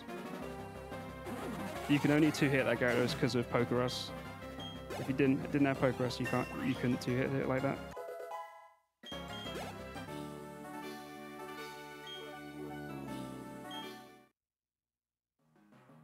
That's best number 5.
Now we're just gonna chase this grunt down.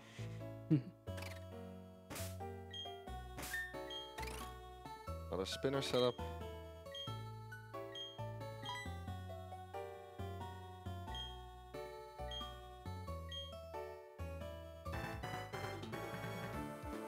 Yeah, Team Galactic is actually quite extreme if you compare to the other evil teams. Yeah. Like they definitely have like a lot more extreme purposes and terroristic actions throughout the game.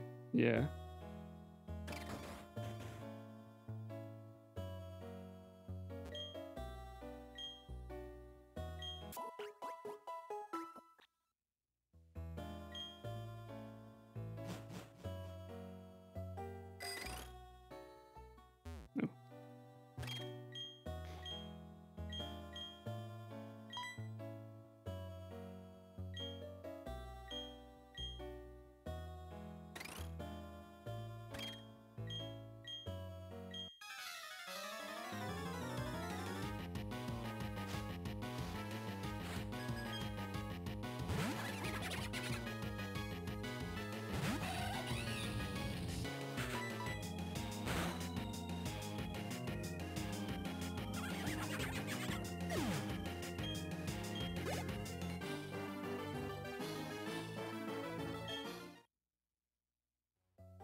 So I always hold up here because in Diamond Pearl you have to go up to Cynthia, but in this game she comes to you.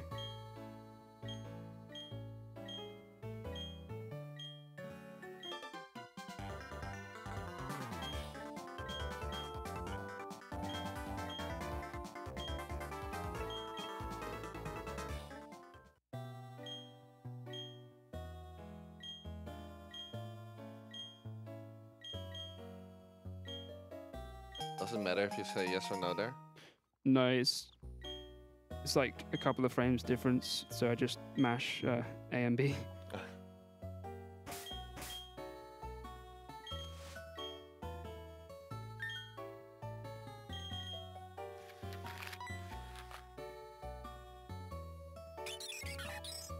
So coming up is the most fun part of the game, the fog route.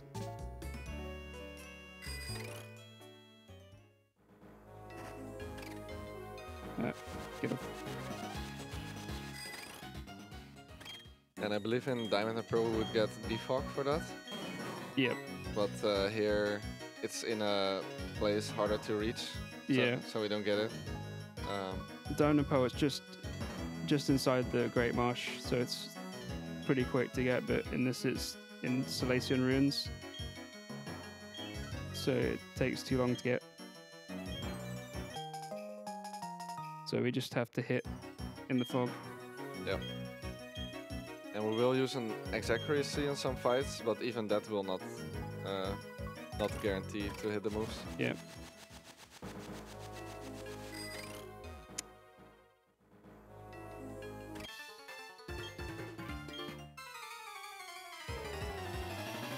Okay, let's see how that goes.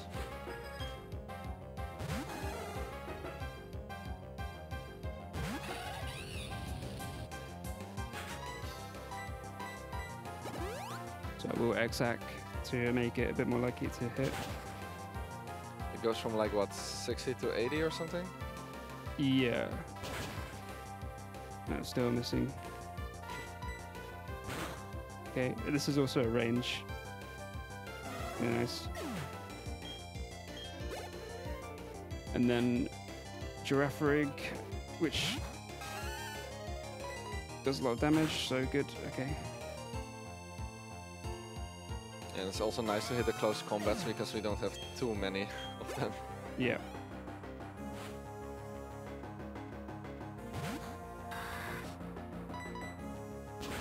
Okay, nice. Only had the one miss. Still got a couple more fights on this route to go though. And there's some spinners on this route as well. Yep. And some of them, at least the last one, is incredibly hard to see. Mm. So it's a bit tricky. Nice. That one turns quite quickly. Yeah, so for the last spin I use tilt DS strats where I like tilt my DS and that makes me able to see.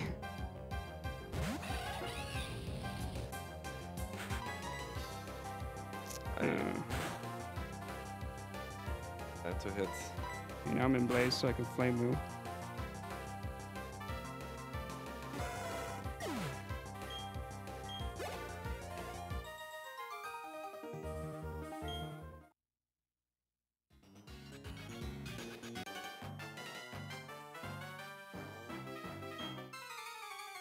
I haven't bonked, so I should be able to do a setup for the last spinner.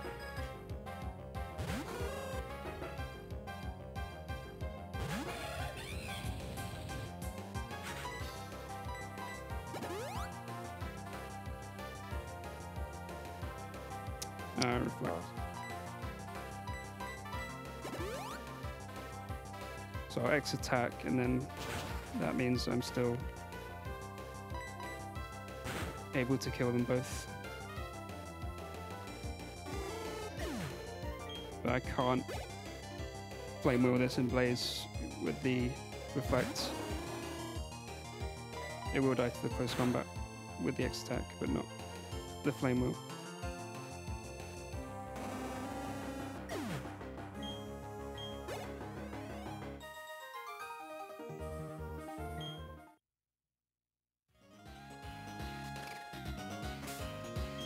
Nice one. So yeah, I like tilt my DS to be able to see him.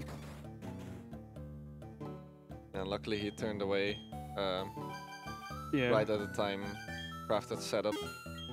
Pause there.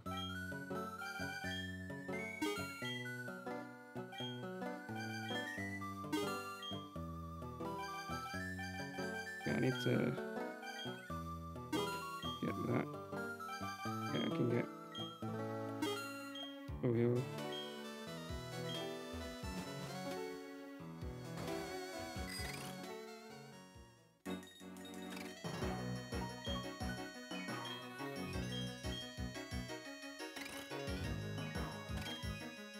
You actually skip that mark trip in normal attempts now, but it's quite risky because you're quite low on healing items. So for marathon safety, I'll take it.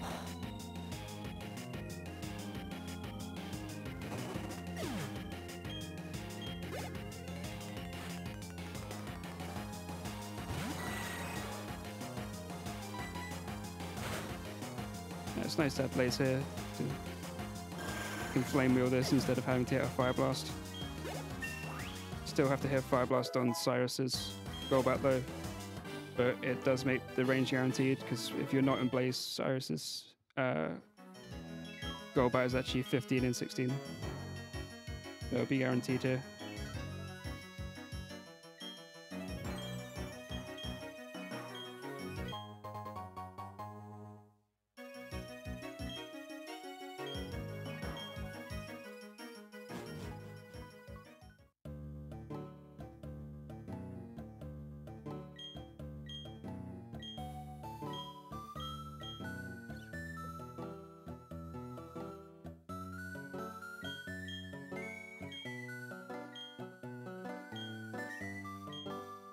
Yeah, so this is gonna be the first encounter with the main bad guy of the game.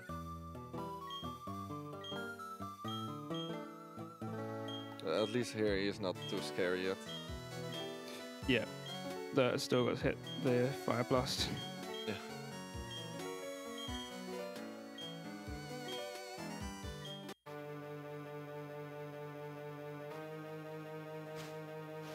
But the theme is pretty good.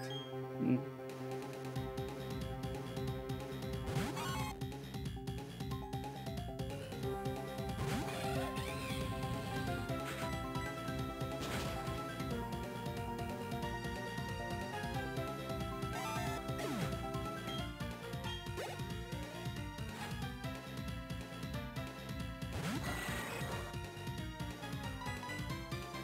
Nice.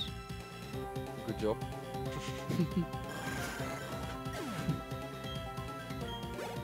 It's all natural talent.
Mind if I come in for a second? Yep, that's fine. All right. I would like to take a quick moment to thank Renabo for sponsoring several prizes to BSG. Renabo is a plush maker and game developer who's currently working on Floating Wonderland, a retro-style 2D puzzle platformer that uses gravity to solve puzzles as you progress through several different stages. If you'd like to know more, follow @FloatingWonder on Twitter for updates. I'll also post a thing in chat in case you'd like to follow.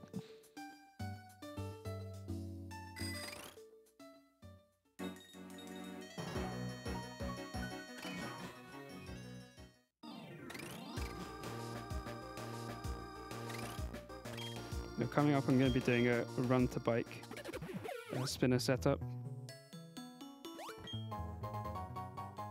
First, I'm going to use this rare candy though.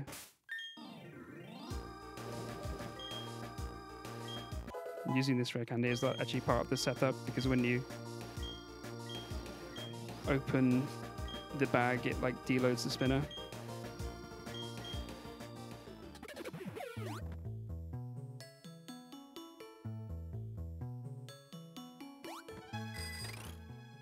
There we go.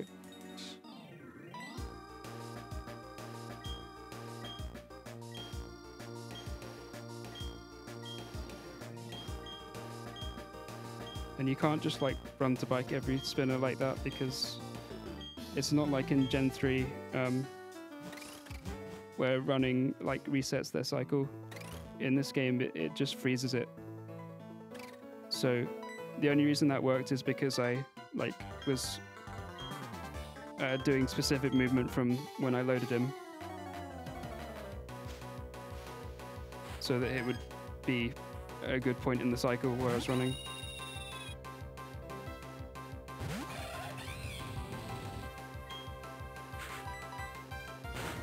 Okay, nice, hit the fire blast.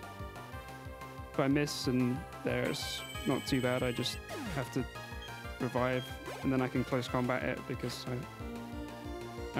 it gets rid of the intimidate.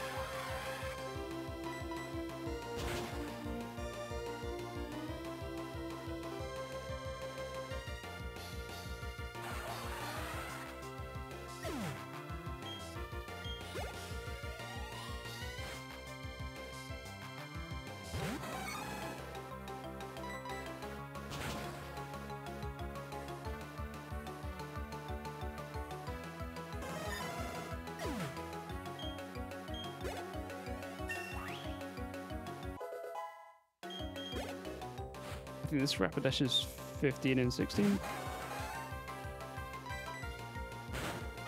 If it doesn't die, it'll probably use takedown and kill itself from the recoil. But it died anyway.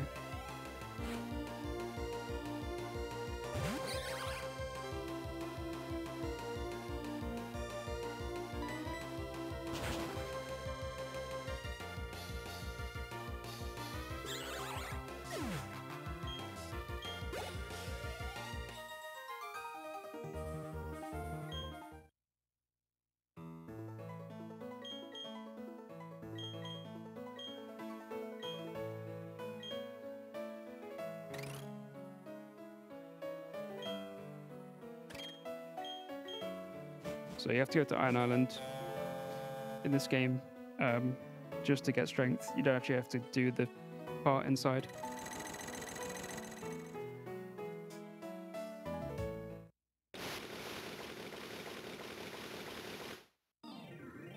And Diamond and Pearl, that's on top of Lost Tower. I believe it's called Lost Tower. Yeah.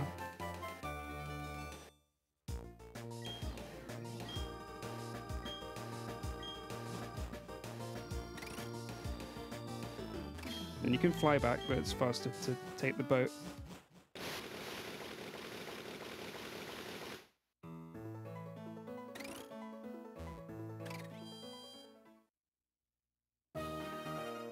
I also do that before the gym because if you do it after the gym, he has like an extra text box because he like says you should go to the gym, and then he says, "Oh, you've already been there," or something like that. So it's like slightly faster to go there before. This Steelix is 15 and 16.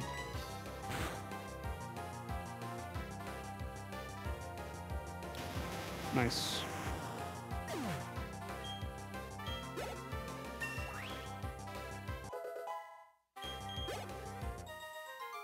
And then I've got set up here for spinner.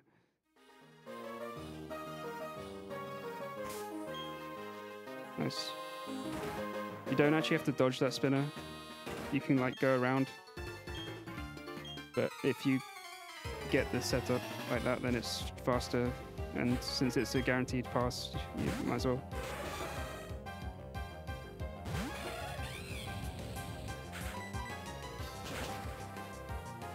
But the rest of this gym until Byron is pretty easy. Everything will just die.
I guess another interesting thing that we haven't talked about is the bonking after a trainer.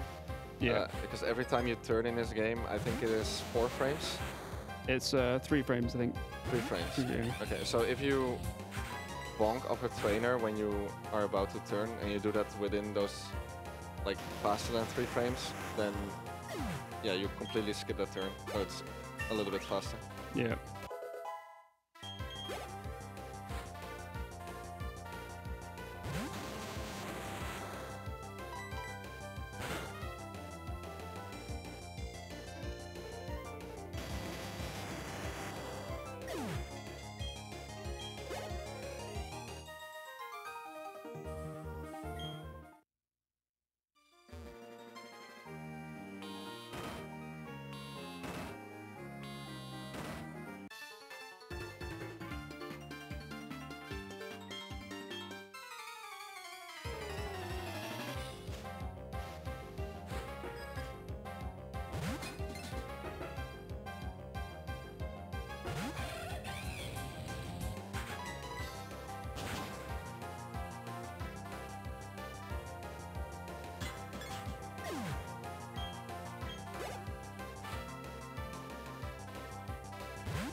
Okay, so now I've got Byron and Byron's Steelix is going to be 7 and 8 range with close combat. Could also Fire Blast, but it's better chance of hitting the range with close combat than hitting the Fire Blast, especially considering you can crit.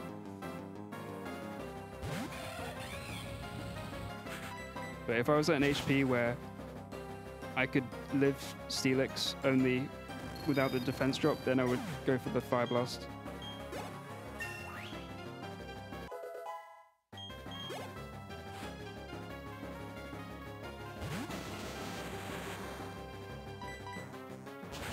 So hopefully I get this range.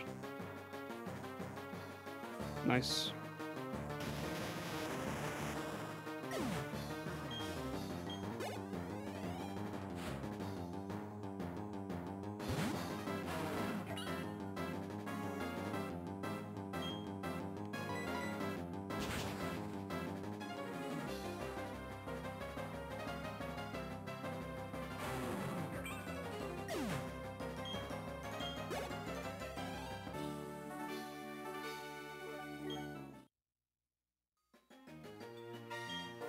So yeah, run's gone pretty smooth so far. Only had those like couple of deaths on the wake split.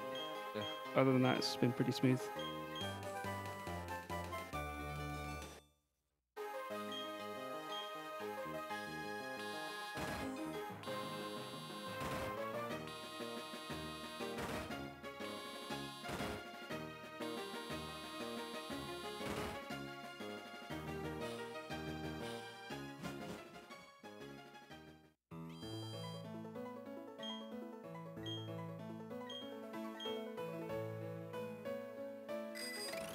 And the last two batches will take a little bit longer because the story is gonna play a pretty big role at this part of the game.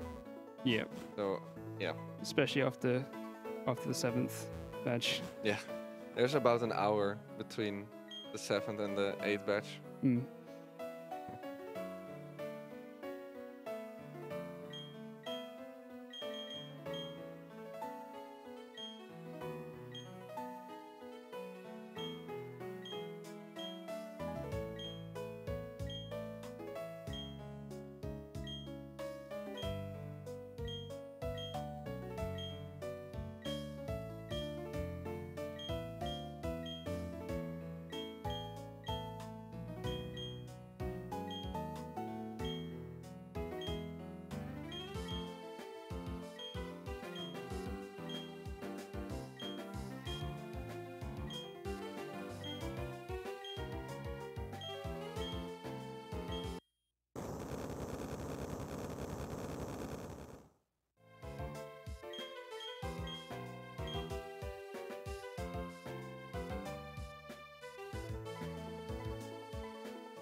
So here it's really easy to accidentally talk to the TV when this cutscene ends.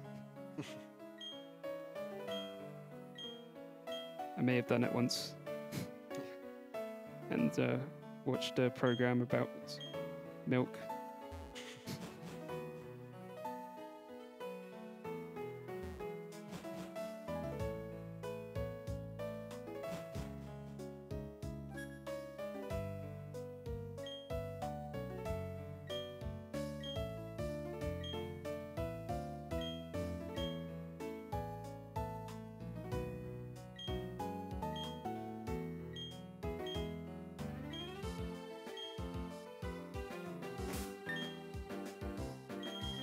Oops. Hey, that's Pokémon. Pokeros has spread. Yeah. So yeah, I have to go to the lakes now and beat the commanders.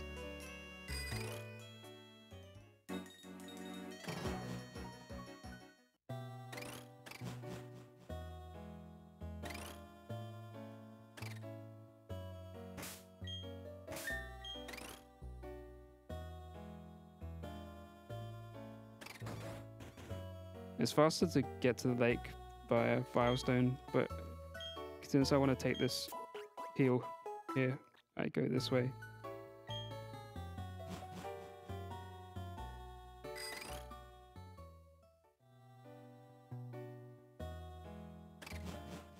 Alright, now I'm going to try a spinner setup here.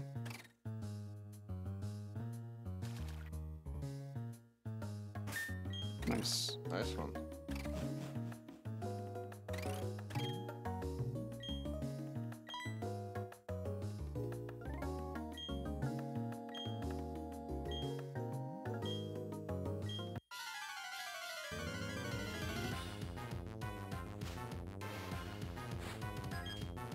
Okay, I'm gonna use an X accuracy here. Normally you don't use one, but this is like a marathon safety strap. Okay, nice. Because like losing Fire Blast PP here can be bad, and missing on Toxicroak can be bad. It does a lot of damage and stuff, so just gonna use the X-Ack and guarantee hitting him.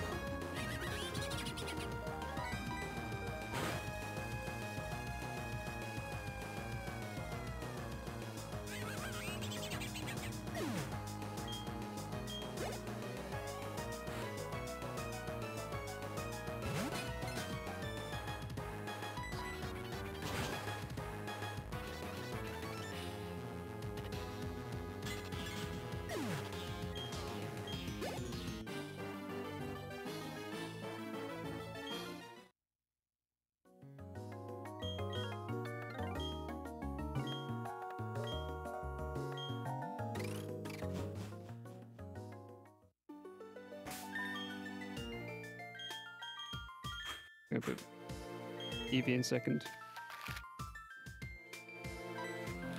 Could use Bibroll, but I actually overwrote Defense Curl by mistake, which I usually want to use with Bibroll.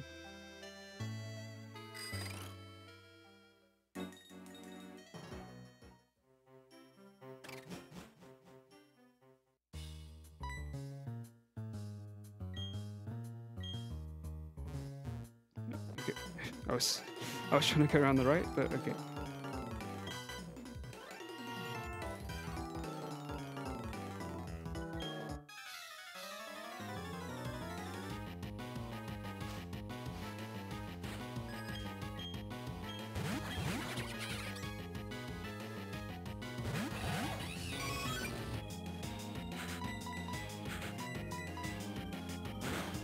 Okay, fake out on Eevee, that's fine.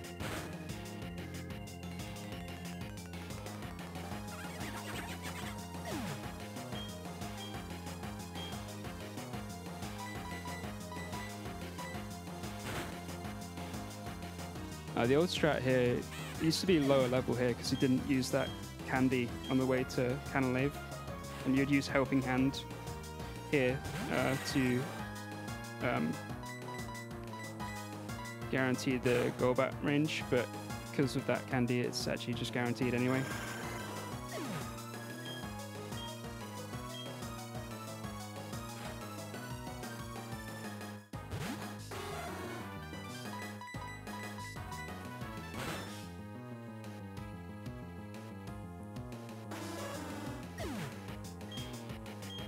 Like doing that candy is like part of a reroute that was done at the end of last year.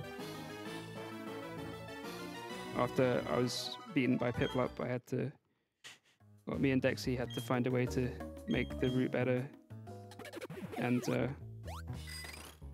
we found a couple of things like skipping that mark I mentioned earlier, and doing a strat where you actually use like more rare candies, and it's like safer, but it's better, like faster on average, and like more consistent.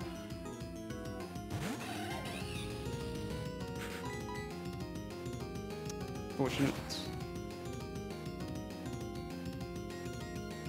Okay.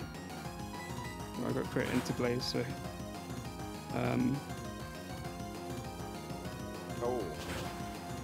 oh, it didn't die.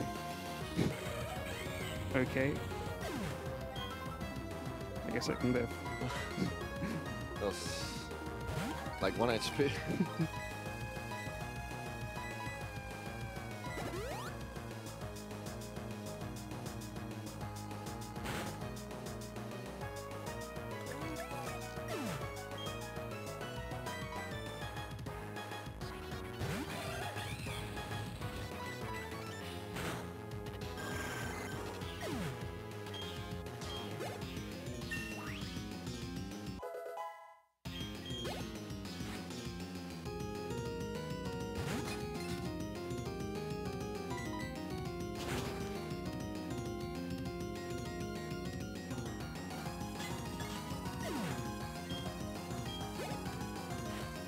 So I think I might be at good HP after fake out.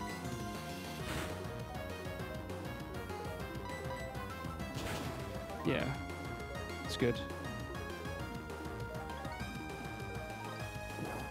You almost always get fake out there. Unless you're Dexy, and then you always get slash for some reason.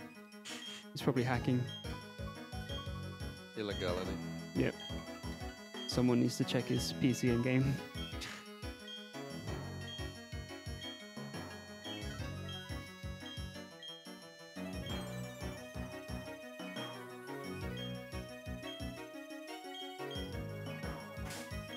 For the third leg, we need to go far up north.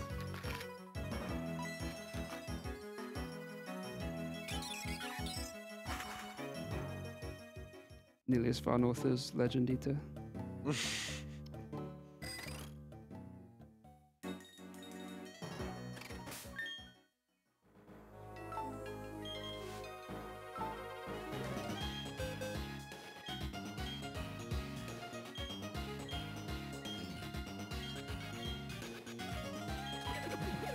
So what you're saying is he's living permanently in the snow.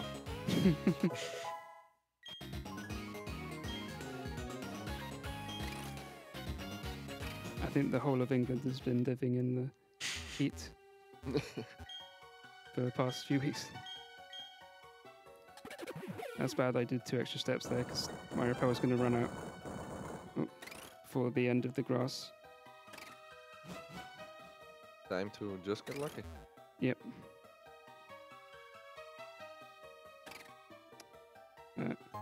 Okay. I tried to do that like ultimately and did it worse than if I just done it the safe way and bonked.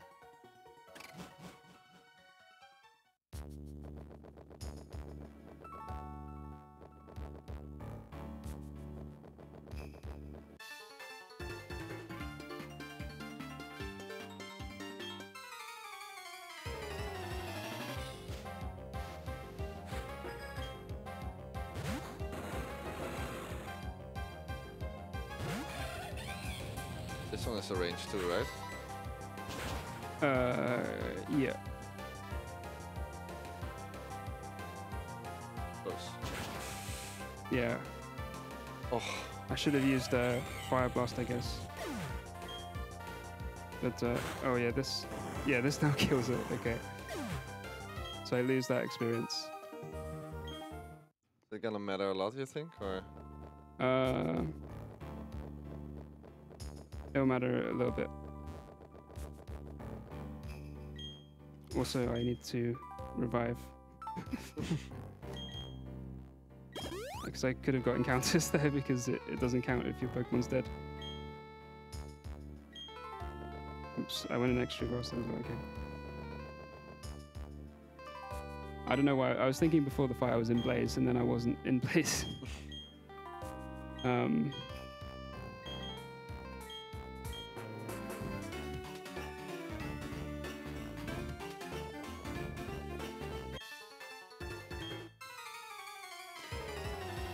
I could just get another candy just to easily make that up. I might just do that.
Yeah, so I think I'm just gonna get another candy. Because it's like 5 AM, so I can't bother to think about it too much. going for the easy solution. Yeah.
Could I maybe hop in here for a quick message? Yep. Thank you so much. I'd like to remind everyone that we're the Benelux Speedrunner Gathering. We organize bi-monthly gatherings in the Benelux for speedrunners. We're currently streaming our annual event live from Hostel Asteria, right here in Van Rijn, the Netherlands.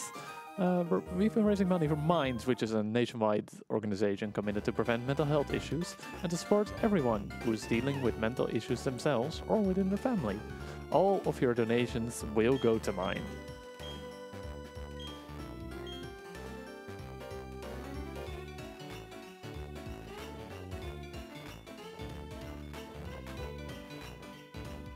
So you have to take a specific path in the snow to avoid the deep snow. I didn't mean to do that though. Yeah, so I'll get this candy. Usually you don't get this candy. But because I lost that experience, I'm just gonna use an extra one to easily make it up.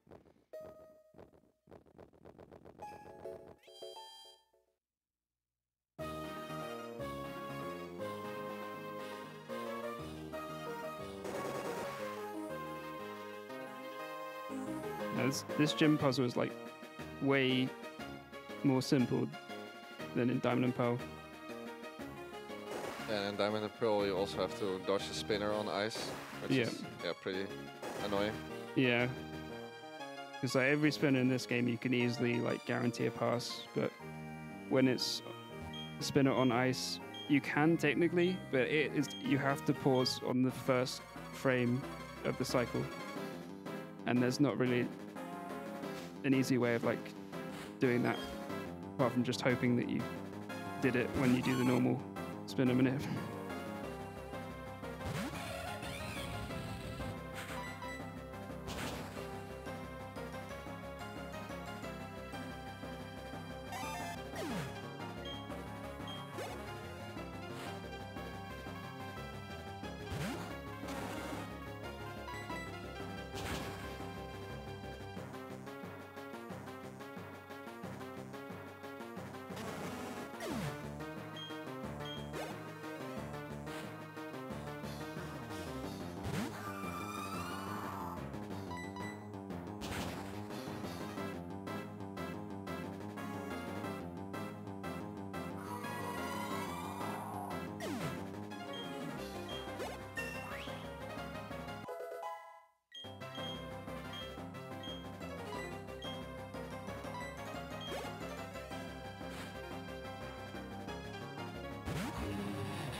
It's nice that Bomber Snow comes out last when you do this with Infinite, because if Snow is up when Frostlass is out, then it has Snow Cloak.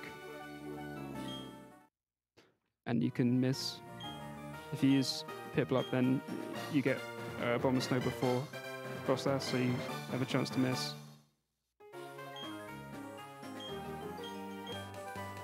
And with the new route there that skips Flash Cannon, you actually have like very little surf PP at that point, so you can't really, you can maybe miss once or not at all, and then the run's just over.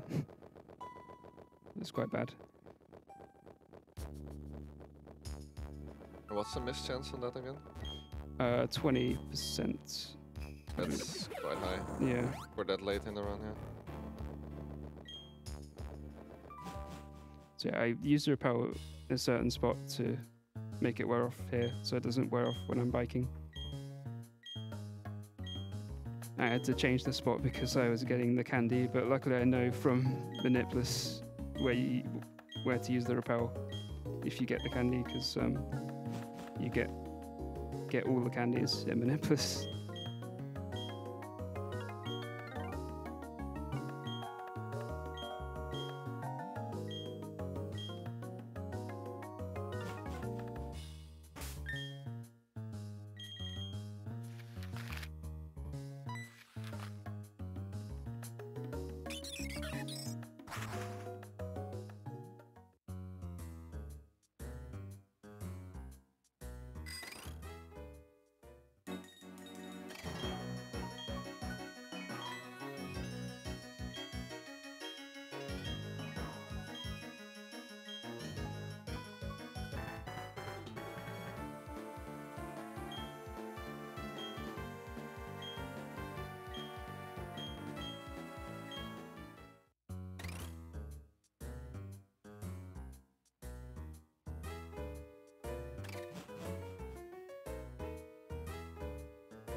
So got a spinner coming up.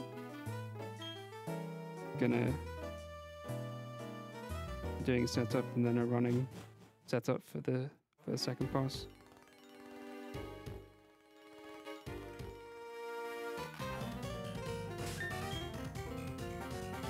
Okay.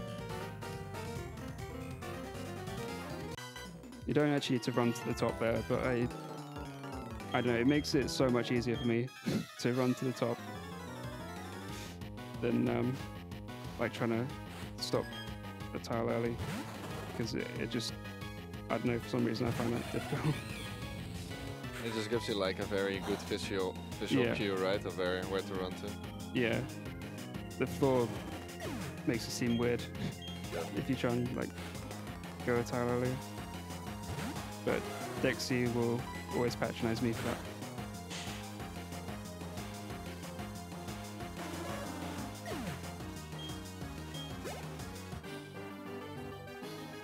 So now I'm gonna candy to 56, which seems weird because I'm like almost at 54, but like this is just because I missed that experience, and then I'm just using the candy to make it up.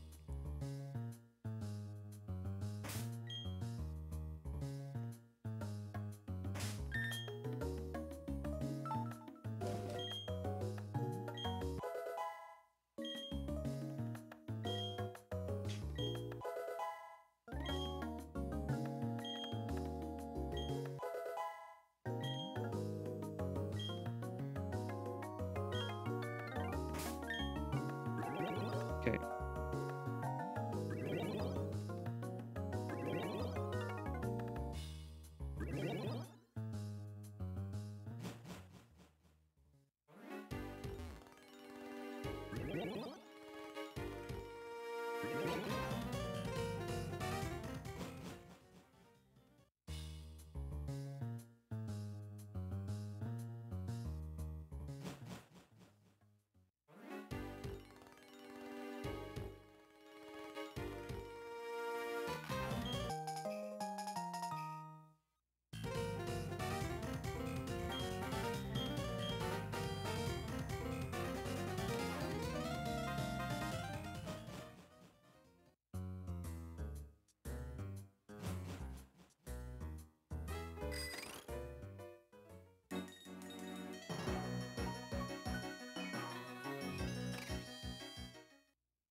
So here, you don't actually have to fight this guy.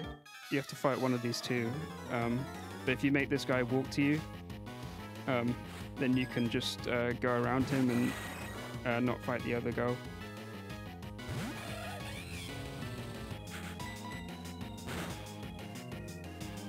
Okay, I haven't got another Fire Blast, so I'll just have to go for the 75% range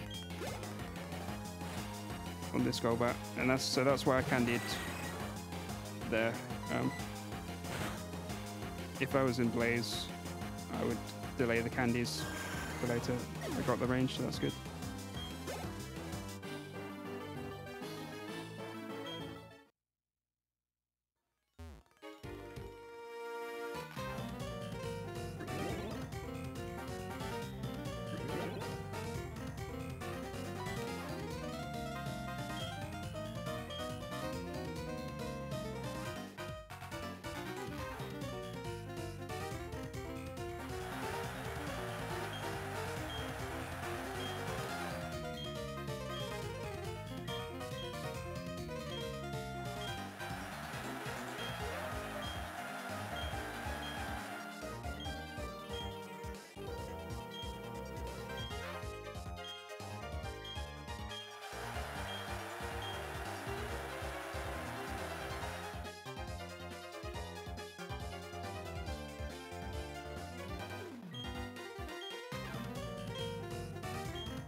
Sucker Punch crit. Okay.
So now I'm going to level up to 57.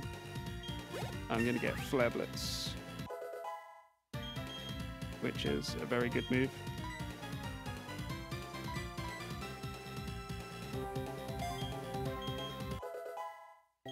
It's same power as Close Combat, but fire type, and instead of like lowering defenses, you get recoil damage, which is 1/3 of damage you do.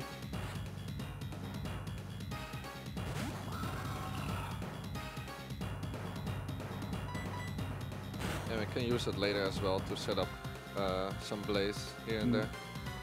Yeah, so I'm kind of gonna do that now. Set up blaze for the next section. We used to like not candy on this split, so wouldn't get Flare Blitz until later. So I had to Fire Blast a few things, and then for that Crobat it doesn't die to Fire Blast, so you had to just Flame Bullet twice, and it can confuse you, so it can be a bit slow.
forgot where I was going for a second.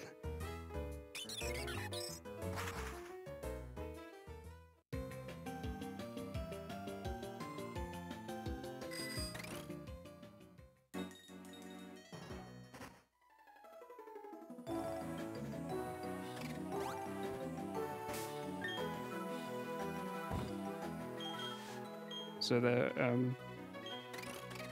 oops. So there, I used like the walking trainer to like know where the spinner was in the cycle, so I could pause on the frame where it was a guaranteed pass.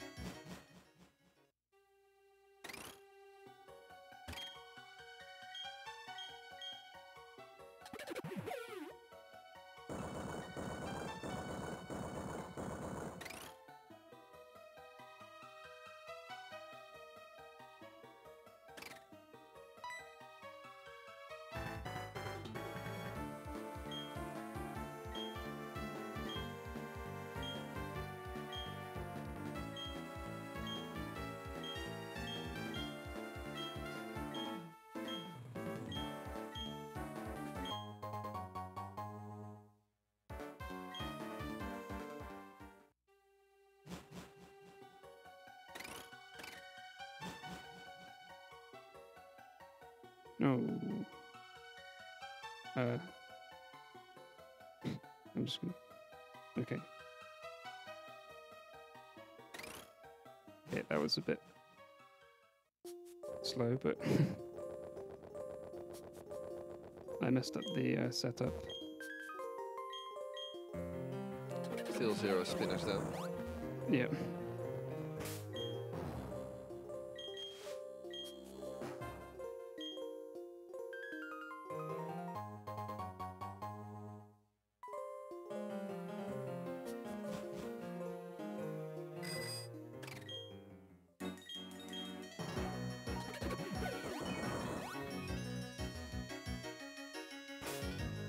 I'm not sure that's, yeah, see, that was not going to work.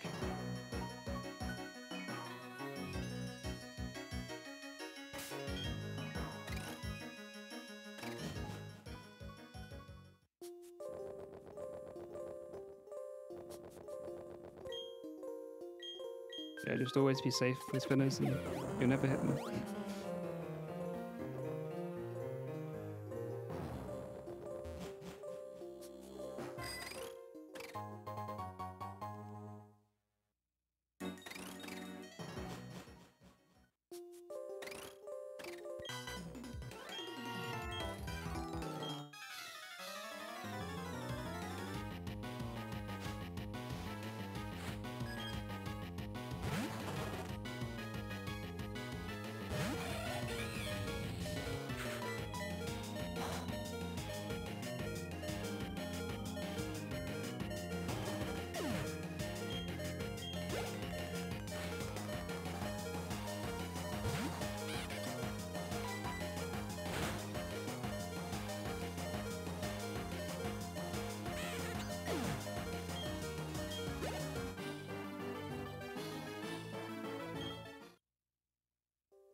Yeah, this candy, don't usually use it, but it's going to guarantee a couple of ranges, which is really good.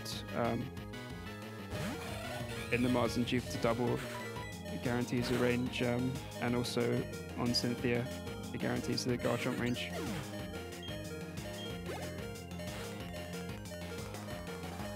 It's usually not worth picking up, really, but for a marathon, it's really good to guarantee the range on Mars and Jupiter.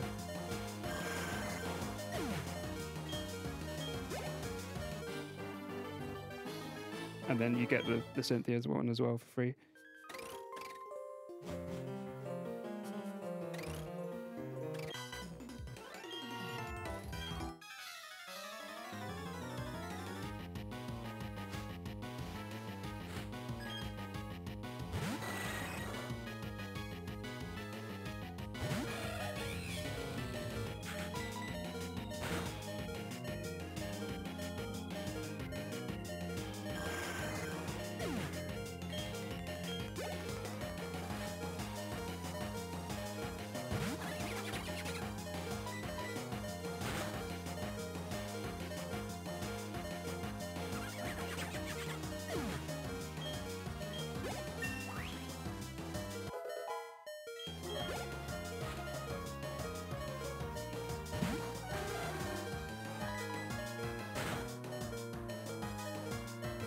While we're going up Mount Coronet here and finding these trainers, then may I have a moment?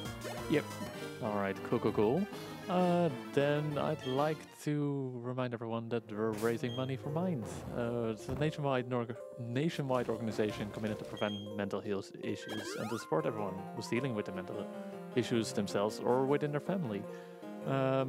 And to give it a little bit of an additional information, in every region of the world, mental disorders surpass 10% of the population. Governments seem to lack momentum in reducing the burden of mental health problems, as only 55% have mental health awareness and only 8% have suicide prevention plans. And with organizations like Mind, they try to help raise awareness to the issue, helping us to get one step closer to a world where everyone gets the help they need. So every donation you make during this event will go directly towards Mind to help with causes like this.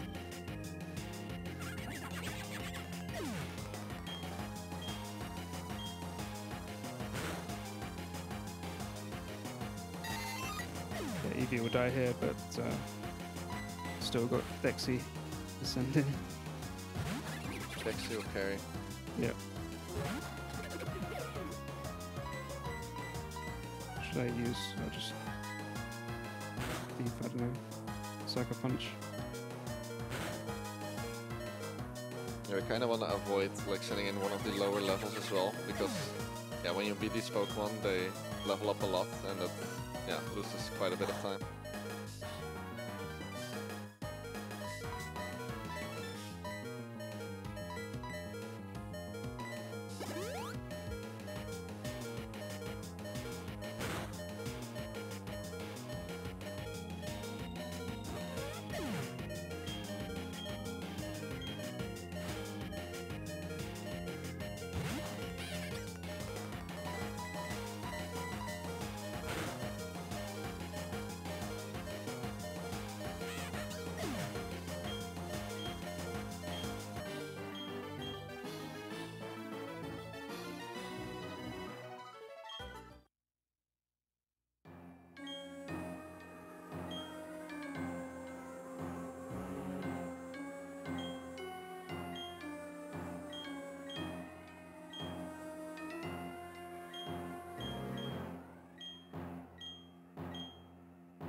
Alright, so now we've got the double fight here, which can be bad, but with the new strats it's actually a lot easier than it was, and especially with that extra candy that I've used.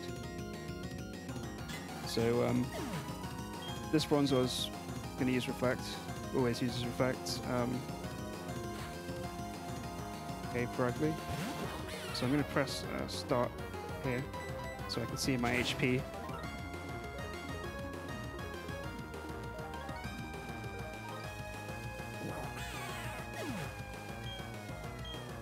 Let's see what this does, extra sensory. Okay, so I can blitz this.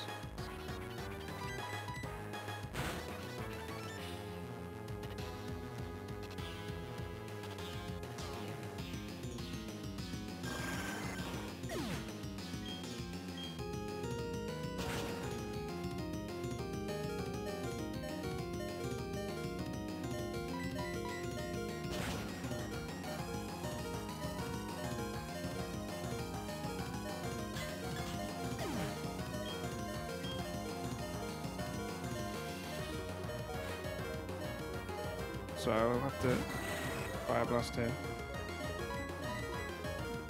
Nice, okay. Now Reflect will wear off and I can close combat this current tank.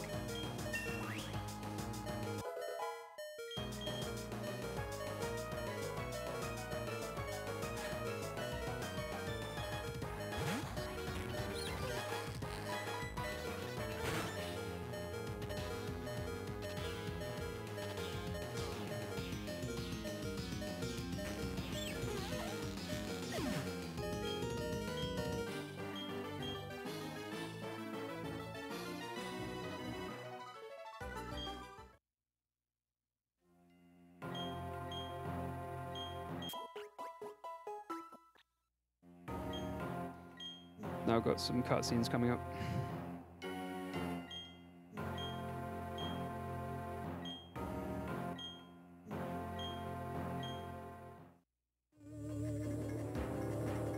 I can finally rest my hands.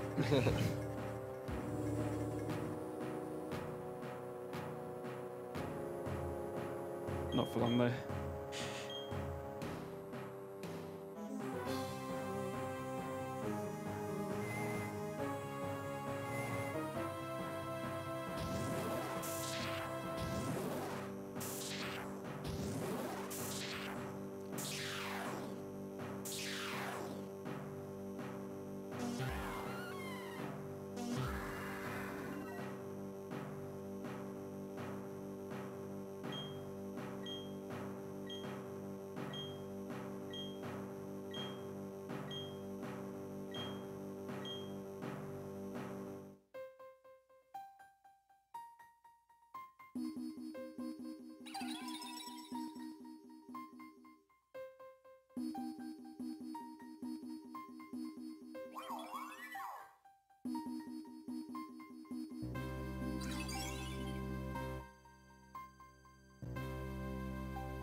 I always thought this part was kind of creepy.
So now I got the distortion mode.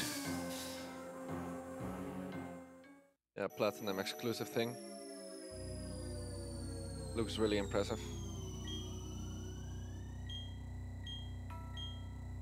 Gotta hunt down Giratina here.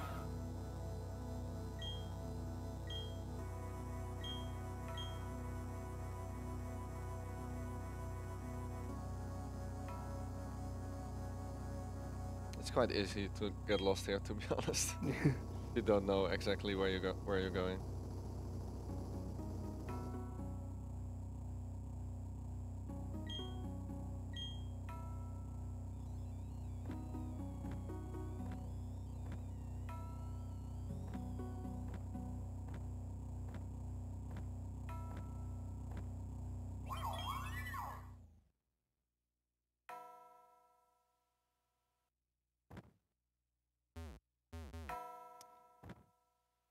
Sometimes hard to control.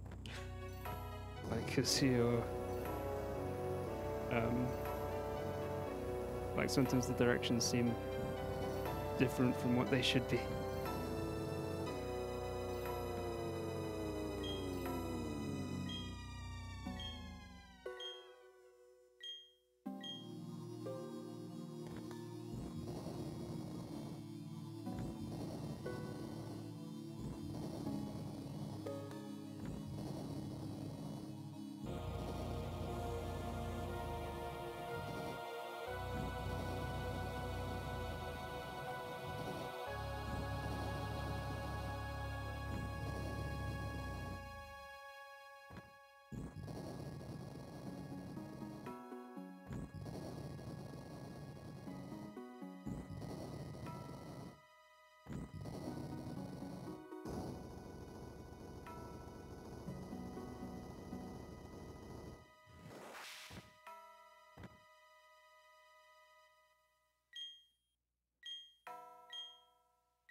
So you have to push the 3 boulders down and then into the hole, the correct hole at the bottom.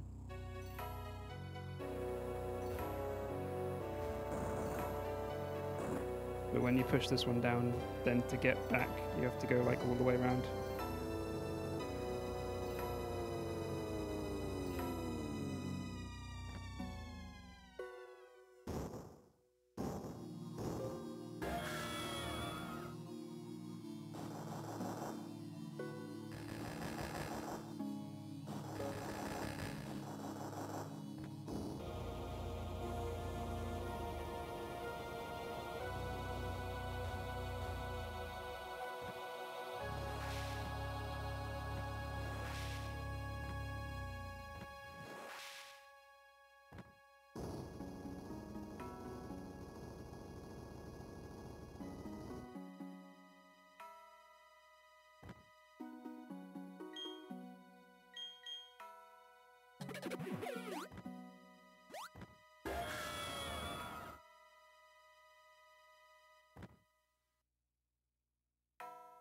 Now all the way upside down. Really put some work into this one. Mm-hmm. And down the waterfall. Which we can do even though we don't have waterfall. Well, I guess another nice improvement in Platinum is the surfing speed. Yeah. In Diamond and Pearl you go, I think, walking speed. And Yeah. here it's running speed. If you go back up that waterfall, you go really fast. I'm not going to show it because I have to go all the way down again, but this is quite funny. Yeah, physics in this area are not very existent.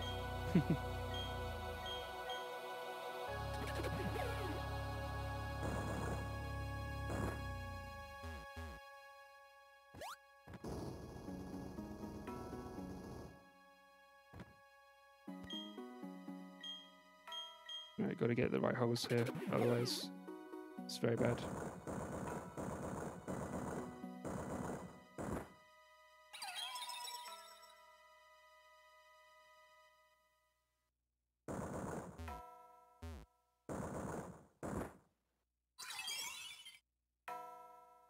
No game crash.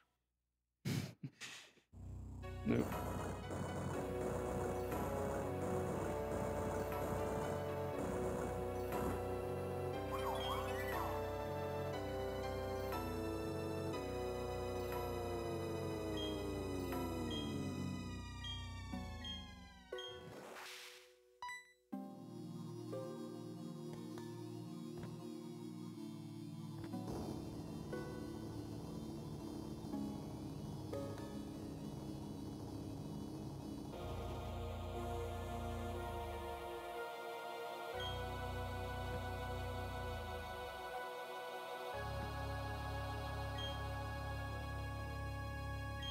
Okay. So now, gotta face Cyrus. The last Cyrus fight.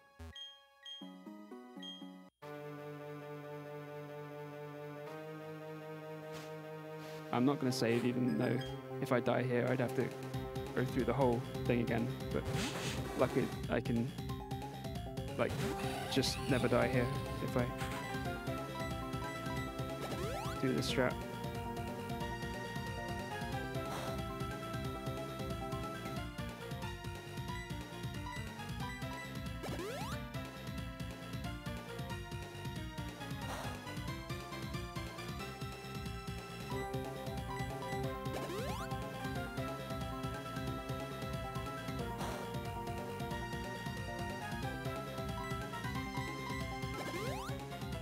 Okay, so this sort of put me into place.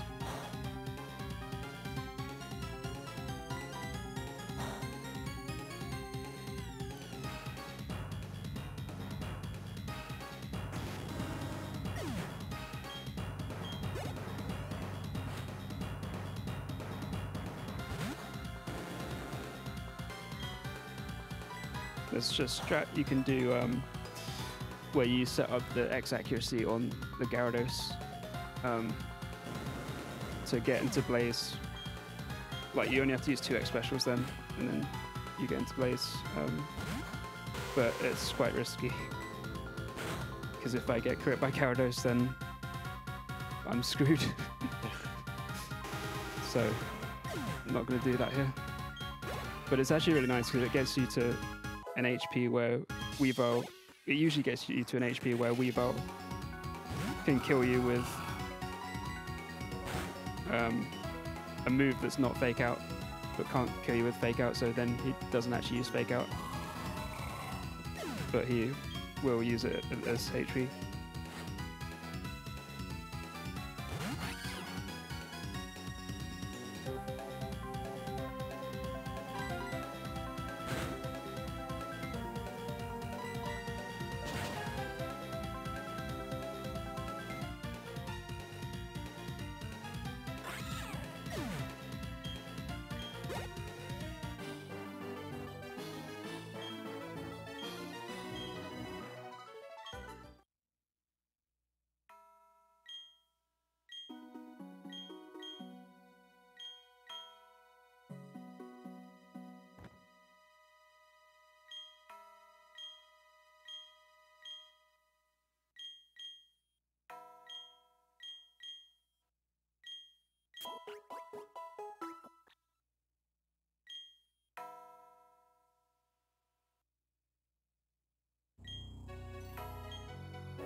Here he comes.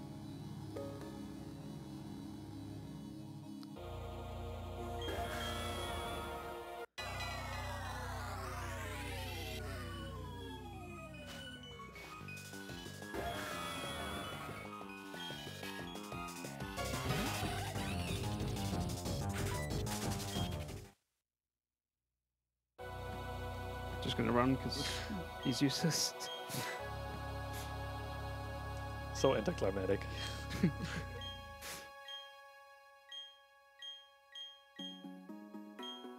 Been through this entire thing for that.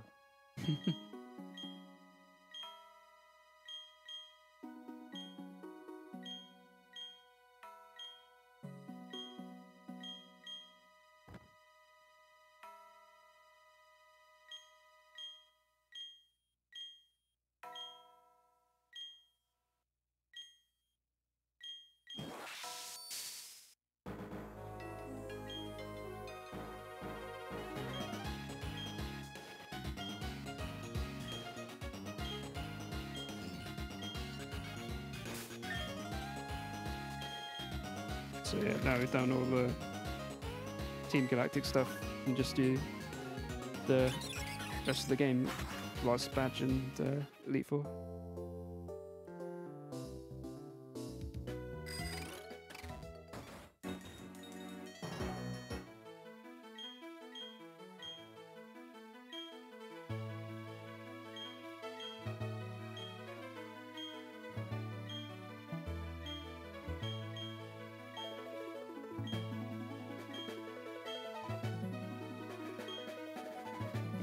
I thought that was his last textbooks.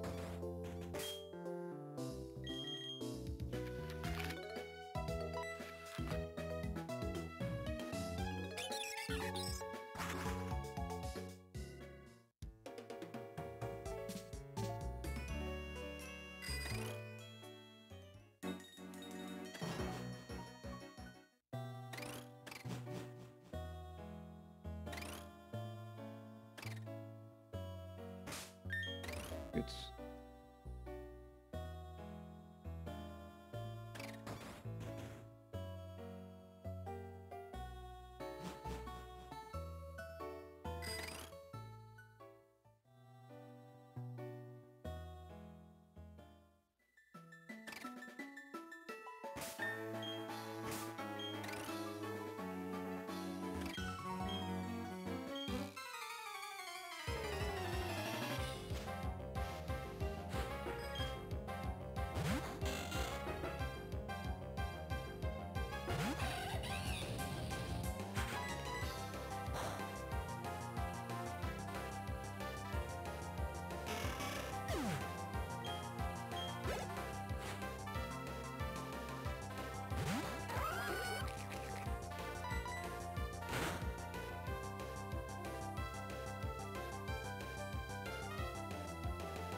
have a quick word? Yep. All right, thank you.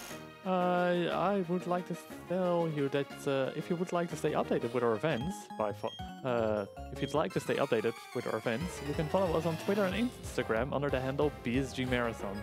Get a behind-the-scenes look of the event and stay up to date with the latest news on our marathons, events, and more. We're also in the process of uploading all our VODs to our YouTube channel at youtube.com/BSGMarathon. Even for this marathon already, behind the tech desk here, I've already seen some work being done towards the VODs. And so yeah, if you want to make sure to rewatch some of the videos for this marathon as well, make sure to subscribe.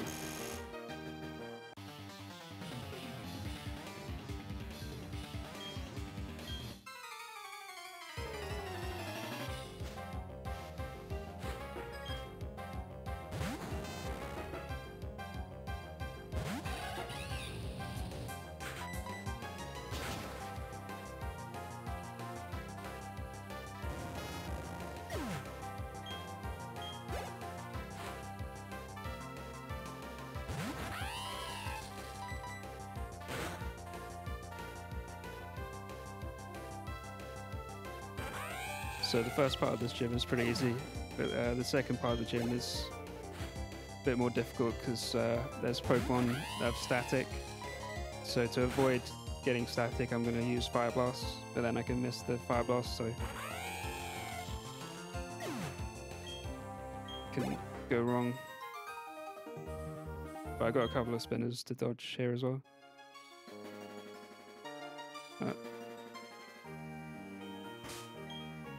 Good. Yeah, that one has like 4 Pokemon. Good. Still have to pass that guy 2 more times.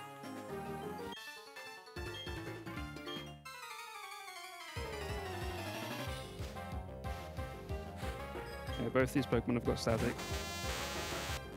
Try and Fire Blast them both.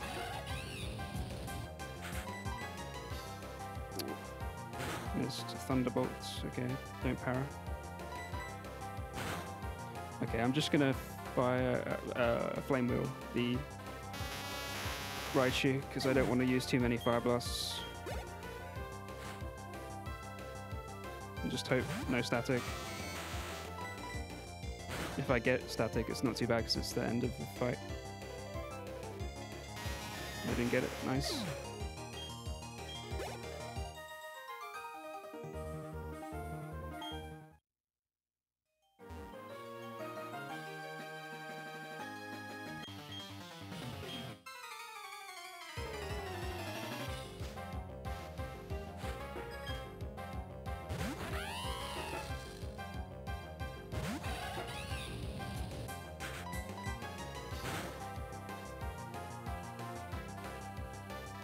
What time is the breakfast open?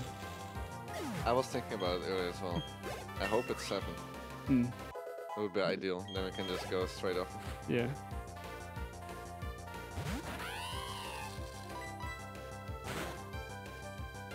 I hope so as well, because I'm also very hungry. I smell some kind of good food already though. Hmm. Maybe they're already going.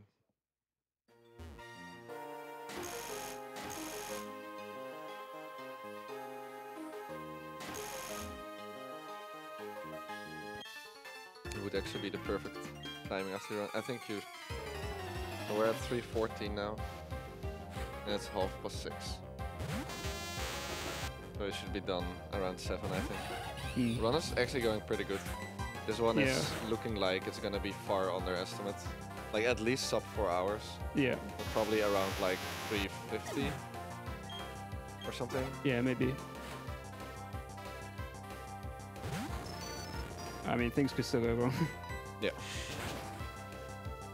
Yeah, you never know. But the pace is good. Mm. I only had like a few quick deaths. Yeah. And that's it.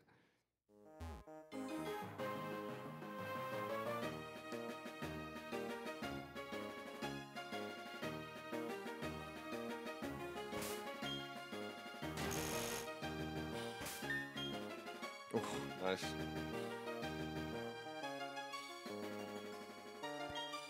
So that's one more spinner, I believe.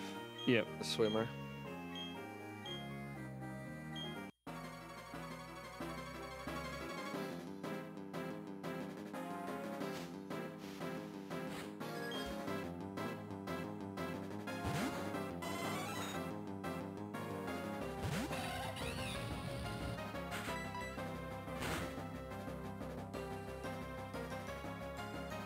I believe Flare Blitz here is also pretty useful for setting up a place for the victory road, basically, right? Yeah.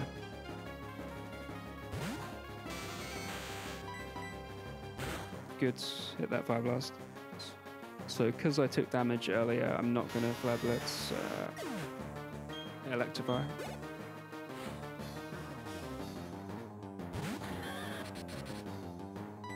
And this should be good health if I just Flare Blitz the Luxray.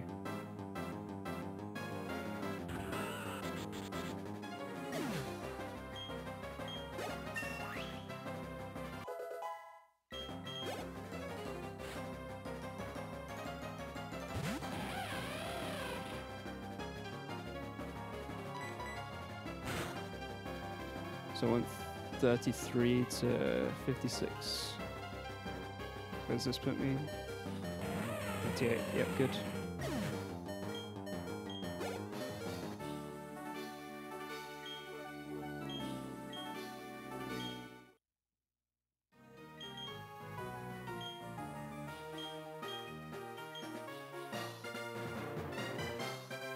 So that's all badges.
So Bibrel gets his last HM.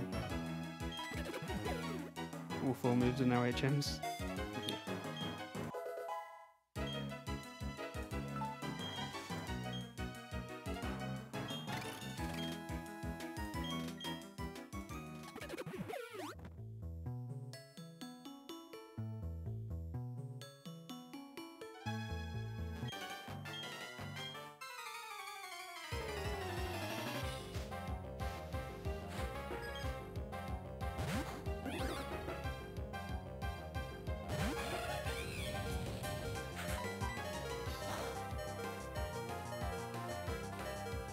And yeah, I didn't really mention why I need specific HP, but basically I need to, when I get to a certain fight in Victory Road, I need to be at a certain HP so that I'm in Blaze, but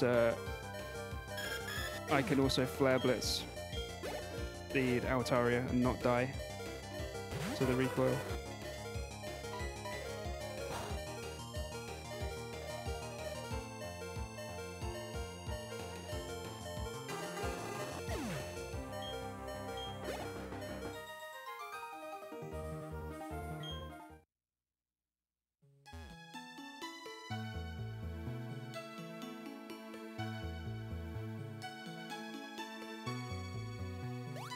Trainer always looks like she's going to hit you, but doesn't.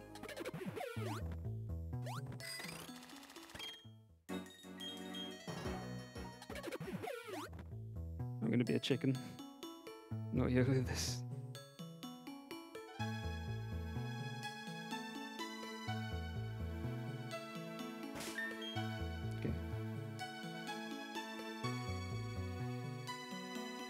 now we're even, right? Need for the Agatha save and...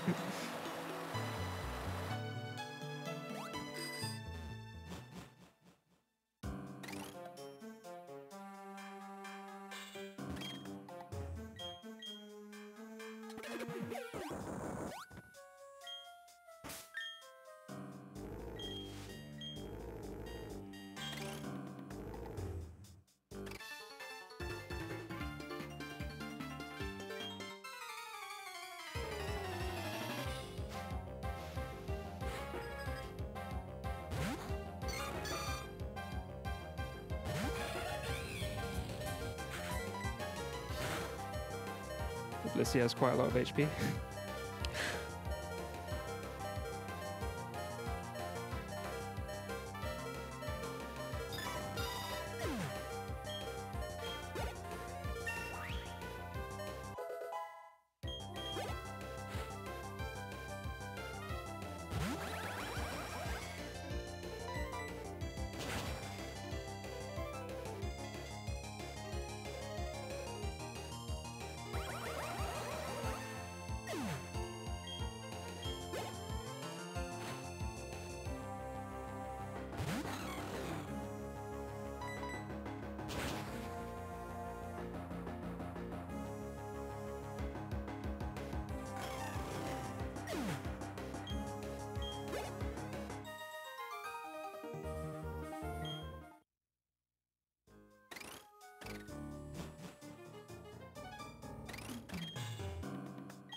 Yeah.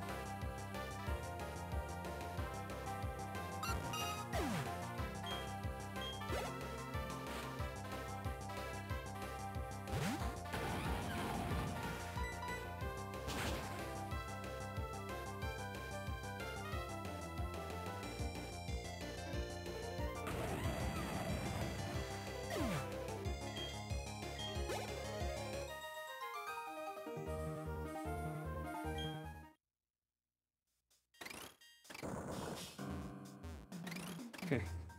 Didn't want to hit that guy. It's always scary. Go up there.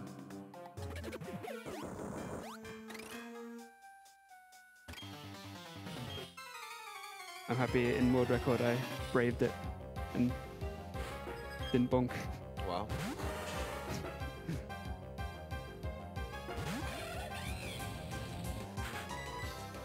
It was a run of my life, so I had to go for everything.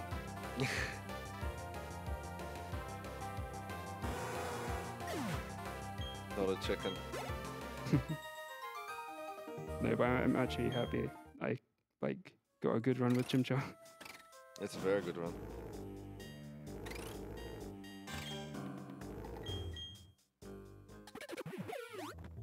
You think Piplup will beat it anytime soon? I mean, if someone wants to torture themselves, yeah.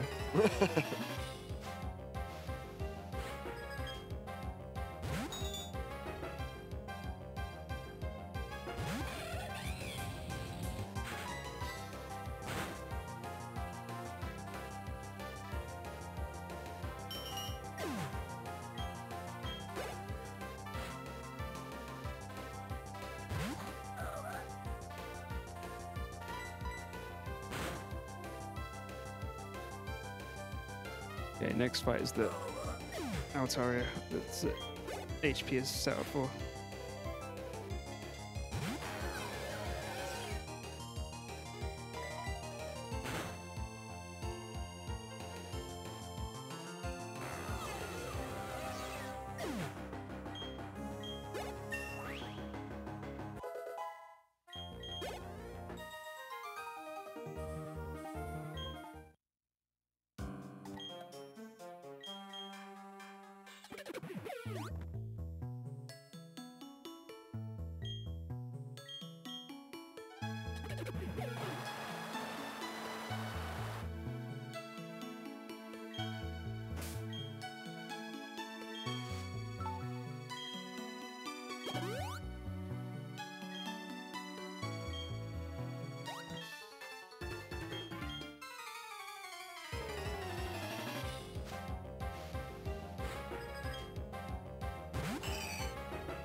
Do you need a power cable for this? No, I'll be fine.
So for some reason they gave this guy a Swabbly.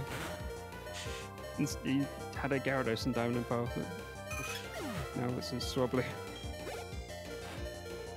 Makes it a lot easier.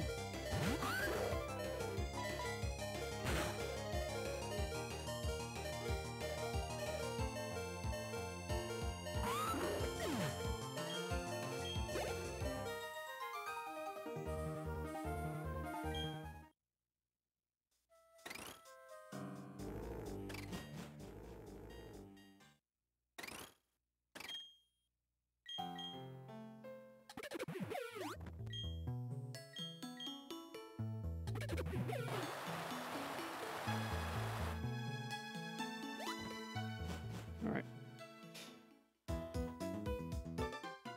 Last rival battle.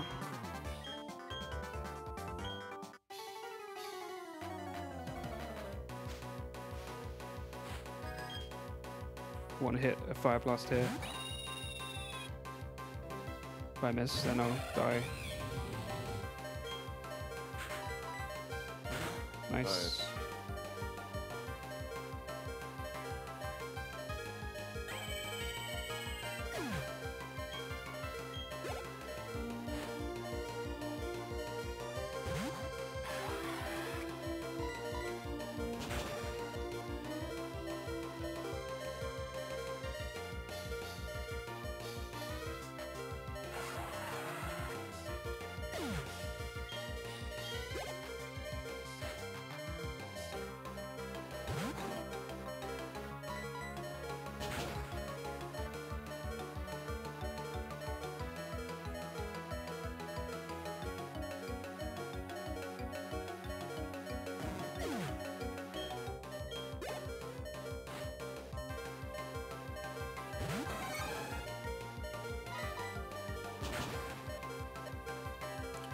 Before we start heading into the Elite Four here, may I still take a quick moment? Yeah. All right, wonderful, wonderful, thank you. I'd like to remind everyone that we still got a bunch of donation incentives open up for this final day here. One of them being the character choice for Sanic Ball.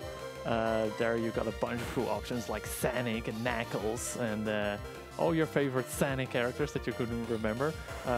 Right now in the lead is, if I say, Aim Rose, followed with €5, followed by Sanic with €3. And furthermore, we got some more incentives open as well. For example, the outfits choice for Xenoblade Chronicles, where right now Beachwear is in the lead with €38, but followed closely behind by the futuristic High Entia outfits with €20. If you'd still like to see a change in any of those, make sure to get those donations in.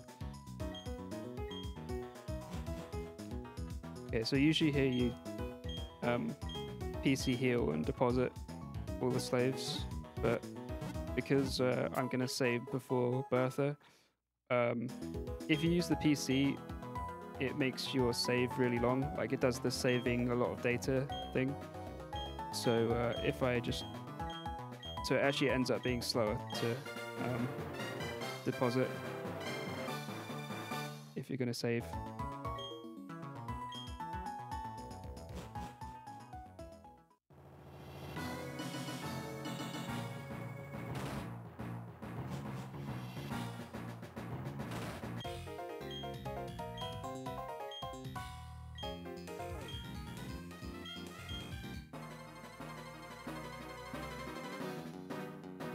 And the reason you usually deposit is so they don't show up in the Hall of Fame.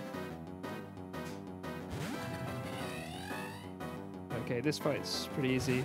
You do have to hit one fire blast.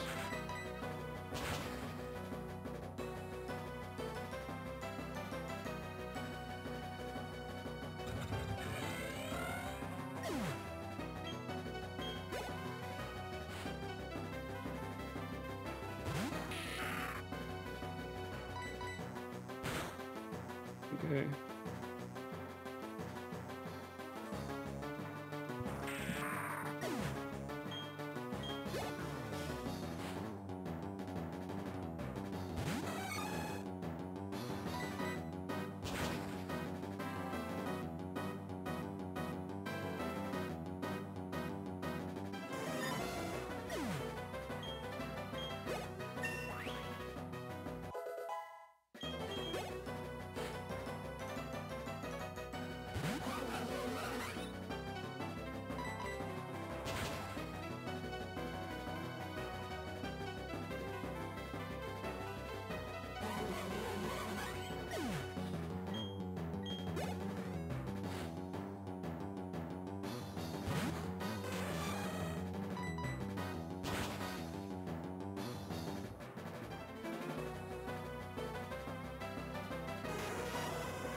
That probably did 3 times his health bar. Yeah.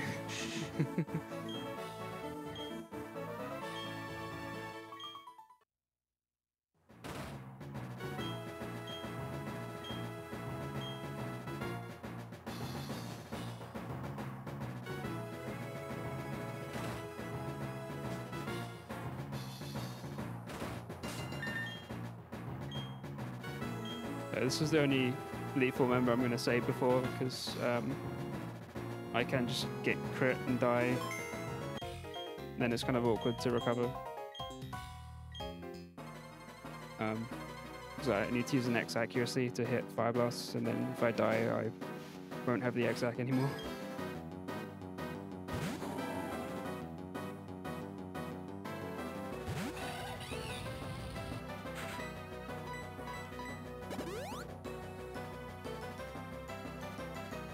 Sunstorm, that's good.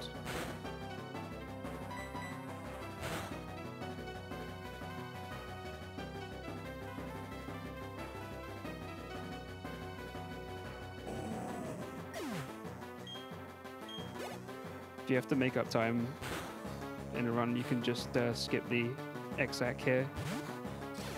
It saves like 15 seconds. It's like YOLO in Gen 1, kind of like that. Except it's more likely to work than those. It's like 71% or something to hit 2 5 blasts.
So Flint actually has Fire-type Pokemon in this game. Yeah. Diamond and Pearl. Few, not Fire types.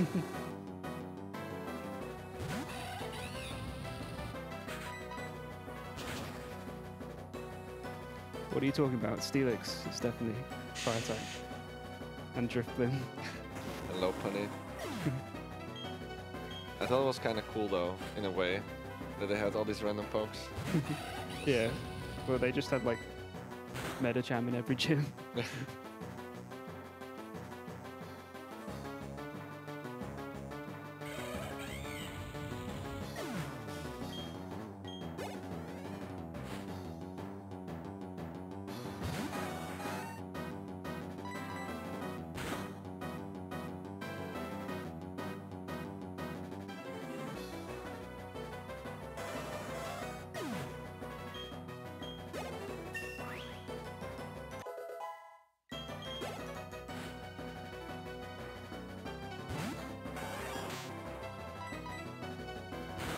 Quick attack.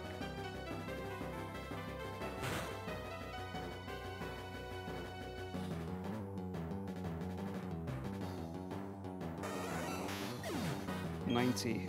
I have to heal.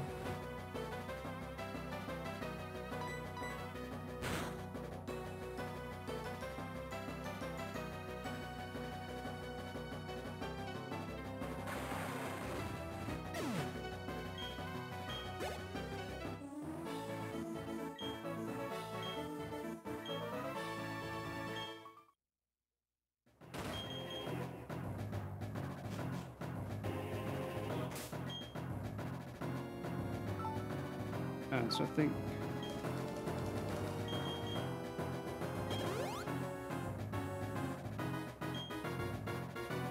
should be good.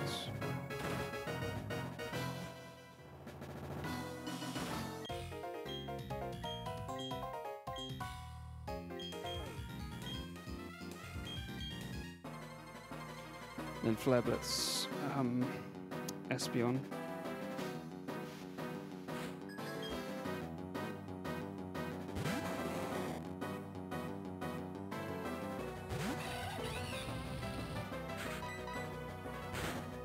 Basically, I need to make sure I have enough HP to be able to Flablets Gallade. So I'm going to Flablets this. This will put me in Blaze, so I can... Flame Wheel is guaranteed on Alakazam. And then I can Flablets the Gallade. Yeah, if you're lower HP, Fire Blast on Gallade is also an option, but for a marathon, a bit too risky. Yeah.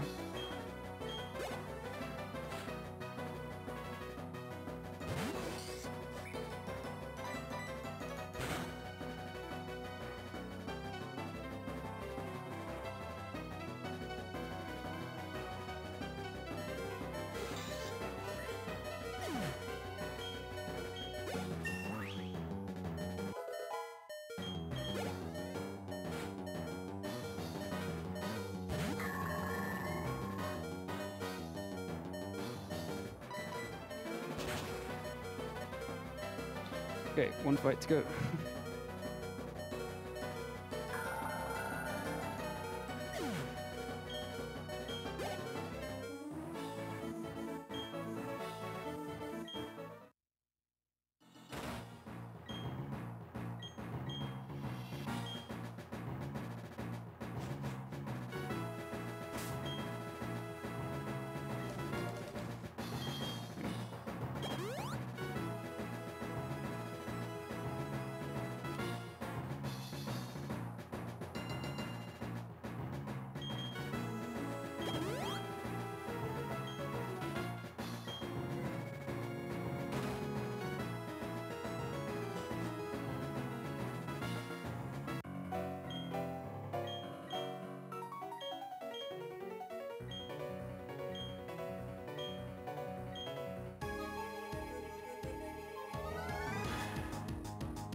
Always a banger team.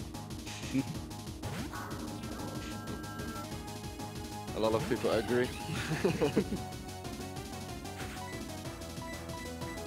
Yeah, if this turns you on at 7 in the morning, it has to be a banger team.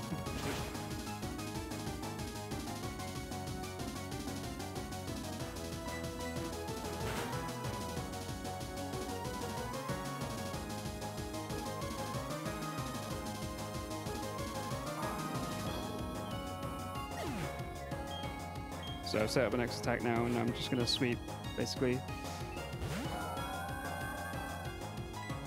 I'm going to reach level 75 just before the Garchomp, which will guarantee the range. And then when I get to Lucario, I'm going to switch out because I'll have 3 defense drops, and then it'll be able to kill me with extreme speed. So I'll just swap out, get rid of the defense drops, and be able to kill it.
Go, Bidoof.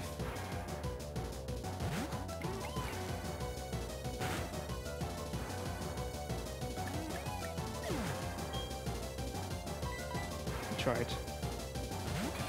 He did his job. Yep. And that's it.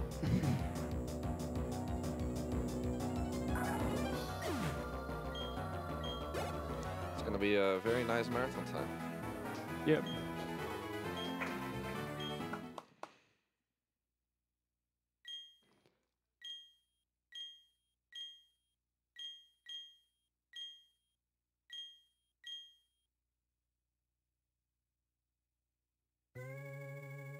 Yeah, looks like sub 350.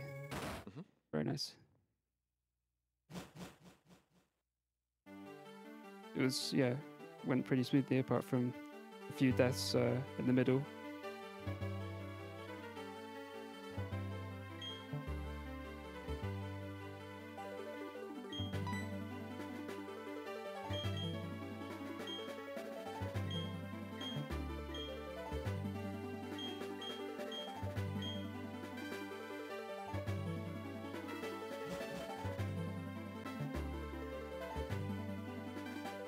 Not too far for Raya's PP.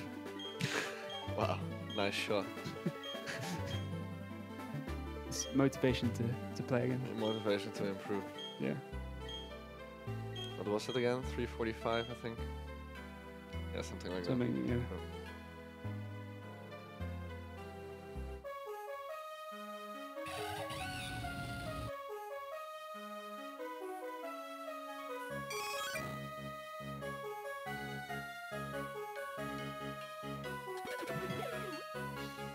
Let's see.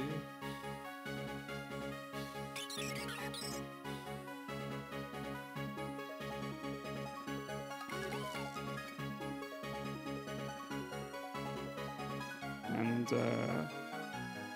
that's time. Nice job. Very nice run. Yep, I'm happy with that.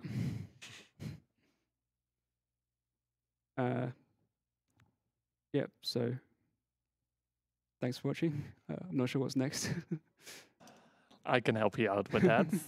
First of all, thank you so much for showing off this amazing Pokemon Platinum run. I had a blast here being on the hosting station.